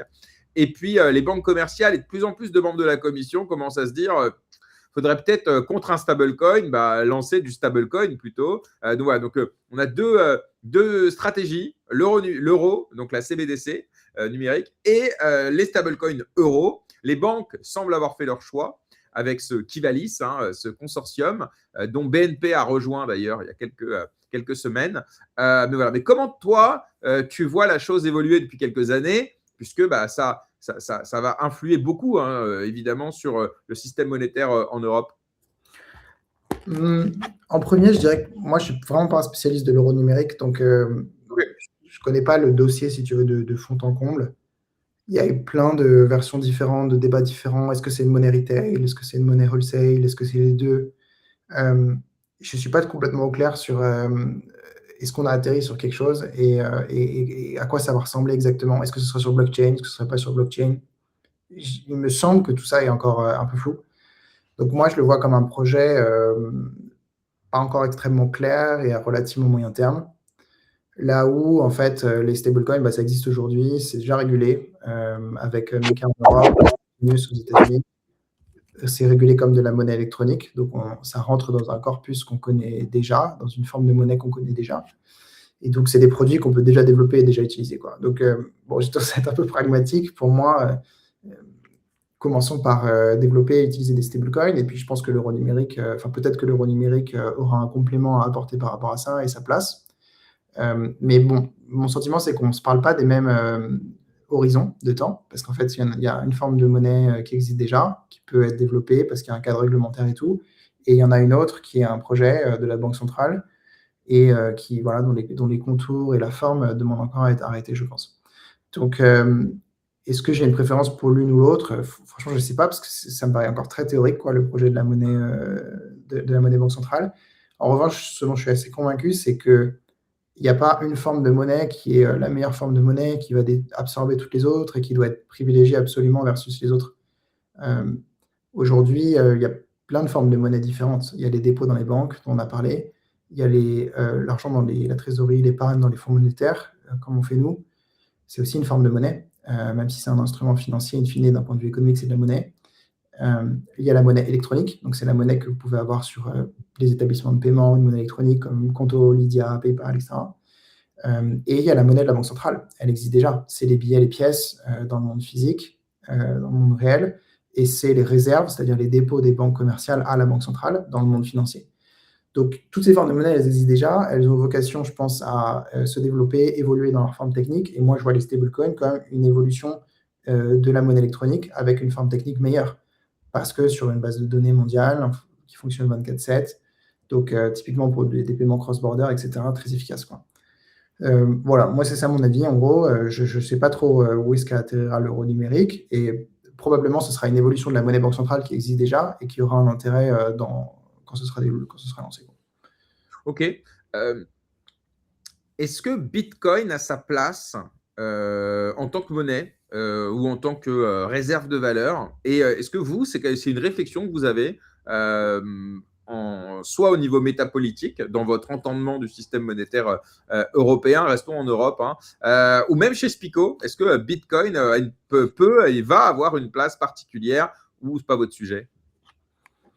Hum, Ben, ce qui est sûr, c'est que le système monétaire actuel en Europe, aux États-Unis, en Angleterre et dans la plupart des pays du monde, c'est un système monétaire qui est plus assis sur un collatéral physique ou même numérique, mais comme l'or ou potentiellement le Bitcoin, quoi. Il y a un scénario dans lequel, en fait, pour une raison, admettons, peu importe la raison, X ou Y, on veut à un moment redénominer la monnaie euh, sur une assise physique. Et le cas échéant, est-ce qu'on prendrait une matière première comme l'or, ce qui historiquement a été le cas, ou est-ce qu'on prendrait un actif numérique qui serait plus intéressant que l'or, pour raison X ou Y à nouveau, et le cas échéant peut-être le Bitcoin?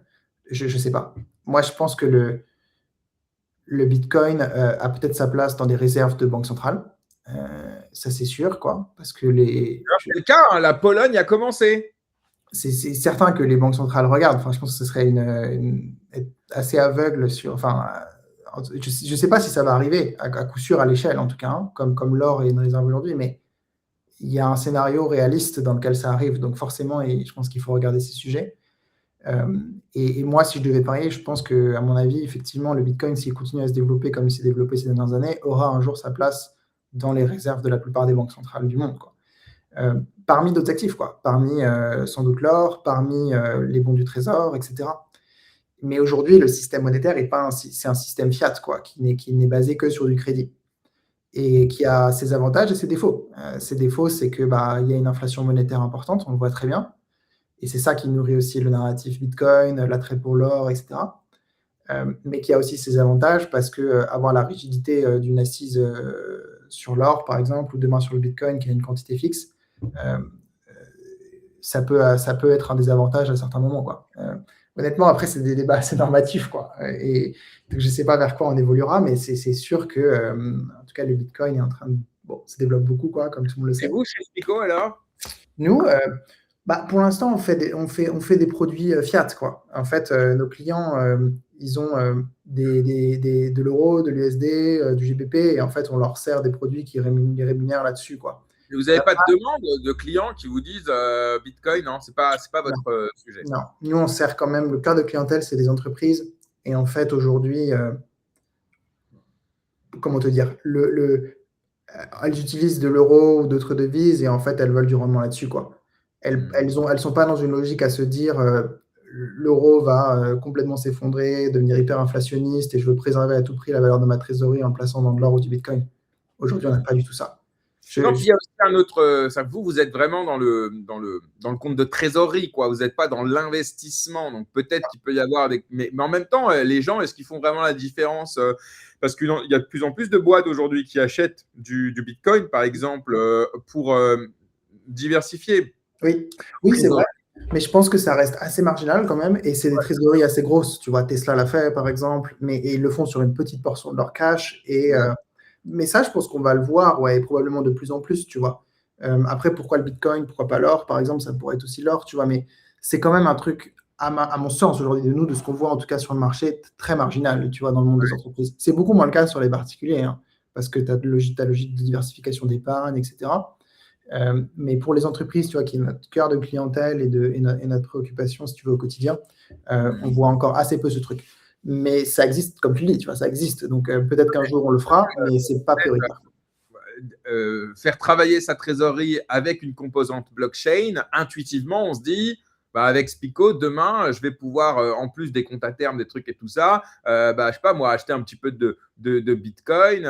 Mais ça, pour vous, d'ailleurs, ça vous obligerait aussi à devenir MiCA si vous commenciez à proposer. Donc, c'est aussi un autre scope réglementaire, je comprends. C'est ça. Ouais. Il y a beaucoup d'implications. C'est un autre scope réglementaire. C'est quand même, d'un point de vue produit, il y a un truc assez différent. Enfin, tu vois, la plupart de nos clients se fichent de l'infrastructure de données qu'on utilise. Ouais, bien sûr. Ce qu'ils veulent, c'est une bonne expérience, tu vois, un produit qui fonctionne bien et tout. Il fonctionne bien en partie grâce à ça, mais si tu veux, le client s'en fiche. De la même manière que tu te fiches de quelle base de données utilise On a bien compris que la blockchain, pour vous, c'est un moyen, c'est pas du tout une fin en soi. Enfin, je veux dire, ça serait pas complètement déconnant pour une boîte qui est quand même labellisée un peu blockchain. Alors peut-être que moi, je suis dans la partie, donc c'est pour ça que je vous vois comme ça. Peut-être que les autres vous voient pas du tout comme ça et que la blockchain, en vrai, vous communiquez pas tant dessus d'ailleurs. Mais voilà, en tout cas, si demain, moi j'ai une boîte et que j'ai envie de travailler ma trésorerie, la diversifier, etc., j'ai envie de passer par le même prestataire. Donc ce serait là aussi, mais je comprends évidemment ce que ça implique. Ce qui est sûr, c'est que si on a de la demande, on le fera. Mais aujourd'hui, la demande, elle est assez faible. Ok, ça c'est intéressant, ça c'est hyper intéressant parce que j'avais le sentiment justement que depuis ces derniers mois, voilà, on a beaucoup parlé de Bitcoin, donc j'avais l'impression qu'il y avait quand même de plus en plus de boîtes en voyant l'inflation, en voyant tout ça, qui se disaient bon, on va peut-être quand même parier un peu sur ce Bitcoin, mais non, c'est complètement marginal. À mon avis, non. Je peux me tromper, mais à mon avis, non. Et je pense que les gens qui s'y exposent, c'est plutôt des institutions financières. Tu Ouais, vois, on commence à avoir quelques noms publics des fonds souverains. bien Je sûr. pense que ça va venir dans le monde même de l'assurance, des fondations, etc. Et bien sûr, tout l'univers des particuliers et des gens qui servent les particuliers, donc les conseillers en investissement financier, les CGP, etc. Mais pour moi, c'est ça, tu vois, qui explique le truc. Et je pense que même aux États-Unis, tu vois, actuellement, les ETF Bitcoin ont super bien marché. C'est encore assez retail. Tu vois, le pourcentage d'institutions qui sont vraiment exposées au truc est encore relativement faible. Donc, Ouais. même là-bas, quoi. Ok, très clair par rapport à ça. Peut-être de façon plus globale, toi, tu es en France, toi, tu restes en France, ou est-ce Ouais. que tu as été tenté à un moment donné par l'expatriation? C'est un sujet aujourd'hui, tu sais, que ce soit au niveau de la fiscalité, la sécurité, etc. Toi, en tant qu'entrepreneur, c'est quoi comment tu vois les choses aujourd'hui en France?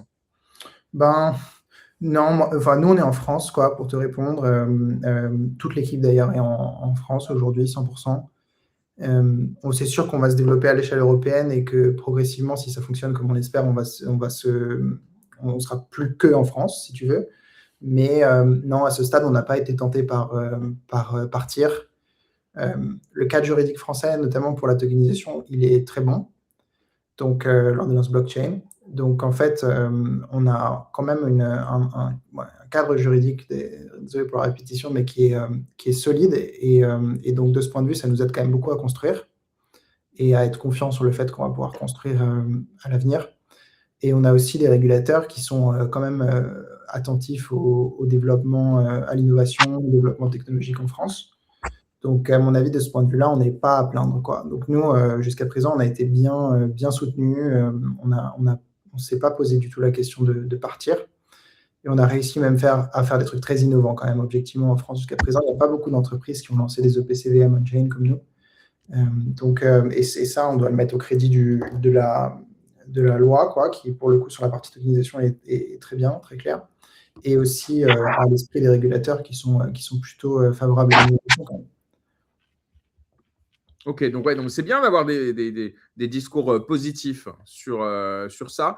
Tout à l'heure, tu nous as parlé justement de la blockchain. Vous utilisez quoi comme blockchain? Je ne sais pas si tu m'as dit. Oui, non, on n'a pas encore parlé. On utilise Ethereum, Ok. qui est, voilà, ça ne va pas te surprendre, je pense, la blockchain de smart contract de référence. On utilise aussi des infrastructures de l'écosystème Ethereum, donc, ce qu'on appelle les Layer 2. On est par exemple une grosse présence sur Arbitrum aujourd'hui. Et voilà, on est aussi live sur d'autres blockchains que la machine virtuelle Ethereum, donc Stellar par exemple.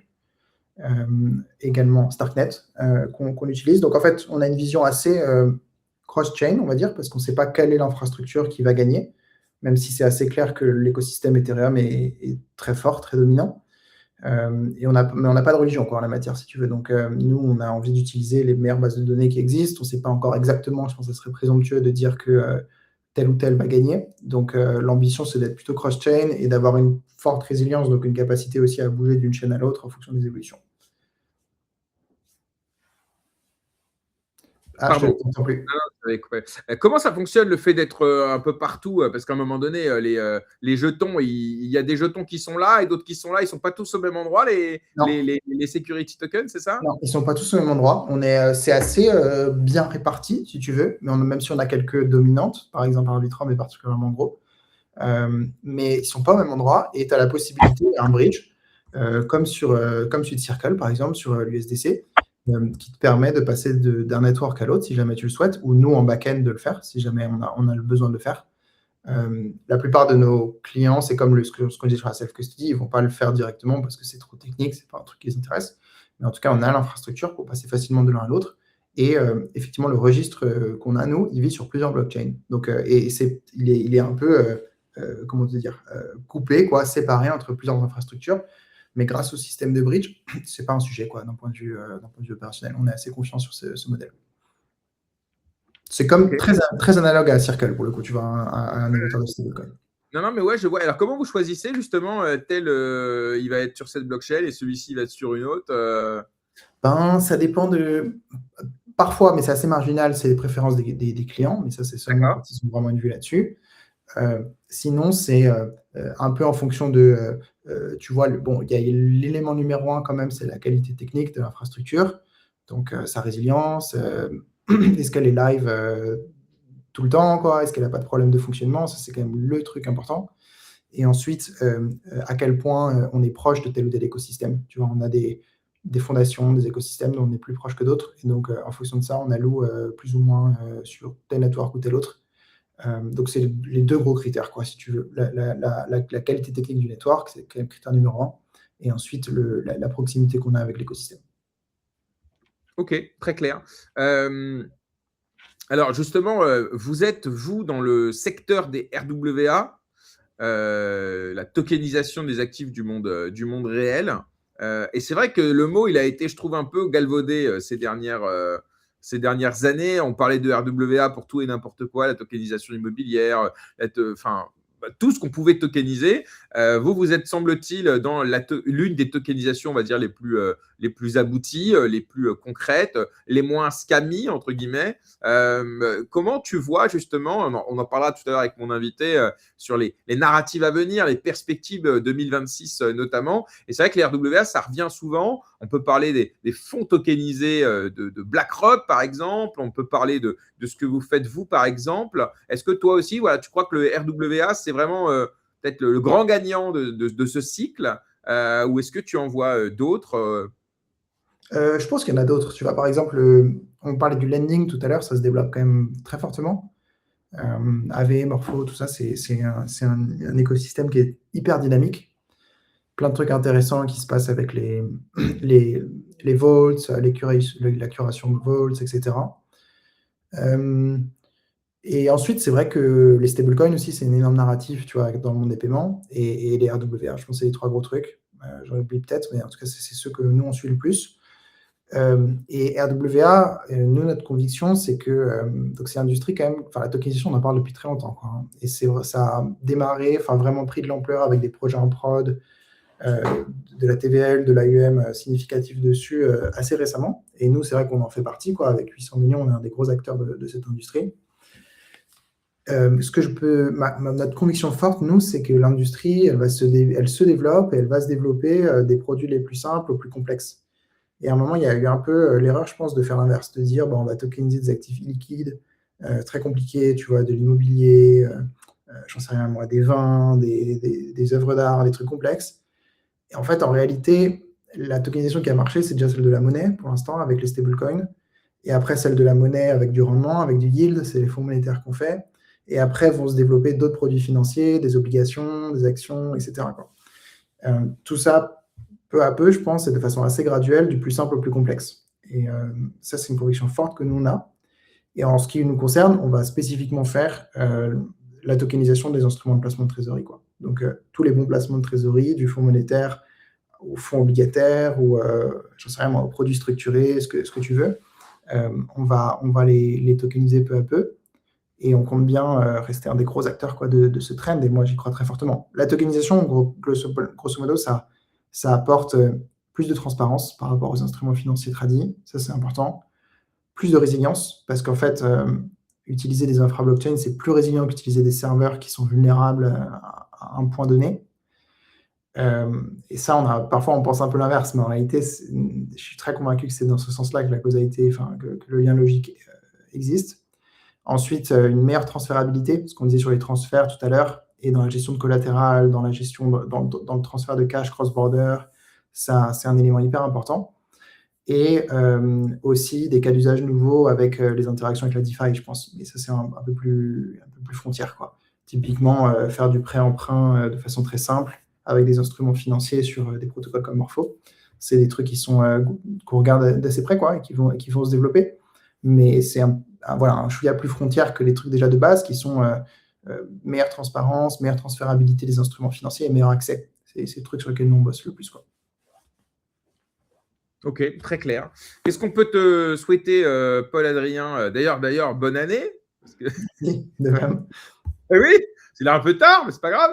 Non, ouais, meilleurs vœux. Qu'est-ce qu'on peut te souhaiter là pour toi et toute ton équipe pour cette nouvelle? D'ailleurs, je précise, hein, cette interview, évidemment, n'est pas du tout sponsorisée par Spico. Là, je précise quand même. Mais l'idée, c'était vraiment de recevoir Paul-Adrien en tant qu'entrepreneur et de parler un petit peu des différents challenges qu'il a rencontrés, de ce qu'il fait et sa vision de l'écosystème. Mais voilà, qu'est-ce qu'on peut te souhaiter pour le dernier mot, là, le mot de la fin de cette interview? Écoute, de devenir le plus gros acteur du monde dans les RWA cette année, c'est peut-être possible, hein. Tu vois, BlackRock, ils ont 2 milliards d'AUM. Nous, on a presque 1 milliard. Donc, si jamais on continue à croire vite, on pourrait devenir, peut-être pas numéro 1 cette année, mais dans le top 3. On n'y est pas très loin. En tout cas, ce serait une fierté, une belle réussite pour la France, déjà, pour vous, évidemment. Et puis aussi, voilà, pour nous, ça nous fait plaisir de vous suivre d'année en année. Donc, je te donne rendez-vous dans, pas un an et demi, pour fêter des beaux résultats. Parce que, voilà, ici, on aime mettre en avant les entrepreneurs parce qu'on sait que c'est dur. On sait que c'est un métier qui est très difficile, dans lequel on a quasiment que des galères. Donc voilà, bravo en tout cas pour ça, de faire rayonner un petit peu en France et puis en Europe bientôt. C'est tout le mal qu'on peut te souhaiter. Et puis merci d'être passé ce matin pour cette interview. Merci beaucoup. Merci pour À l'invitation. bientôt, Paul-Adrien. À bientôt. Salut. Les amis, j'espère que vous avez passé un bon moment. Moi, en tout cas, c'était hyper intéressant. N'oubliez pas, avant qu'on passe à la deuxième partie de l'émission, de vous abonner, de liker la page, mais également de partager évidemment l'émission auprès de vos proches, d'activer la cloche le cas échéant. Et puis, je vous rappelle également, et c'est important, que YouTube ne monétise plus la chaîne. Je ne sais pas pourquoi. Et en vrai, je ne pense pas d'ailleurs les solliciter à nouveau pour qu'ils remonétisent la chaîne pour 2 raisons. D'abord parce que ça me saoule s'ils doivent me couper à chaque fois de refaire les papiers, tout ça, j'ai un peu la flemme. Et aussi parce que ça vous apporte à vous un confort de visionnage beaucoup plus intéressant, puisque ça vous permet de regarder des vidéos de 1 heure, 2 heures, 3 heures, sans être coupé toutes les 10 minutes par des publicités. Donc ça, c'est aussi pour vous, hein, le but d'avoir un confort plus intéressant. Mais alors, en contrepartie, vous pouvez, si vous le souhaitez, soutenir la chaîne en faisant un don. Et pour ça, je vous mets ici le petit QR code avec tous les liens. Si vous voulez faire un petit don sur notre Tipeee, vous pouvez faire un don aussi en crypto si vous voulez. Et puis, si vous ne pouvez pas, et c'est tout à fait compréhensible, au moins, vous retrouvez sur ce même lien l'ensemble de nos réseaux auxquels je vous invite à vous abonner, à liker, à mettre un pouce, à mettre une note, etc. Ça ne coûte rien, mais pour nous, ça nous apporte beaucoup en termes de référencement.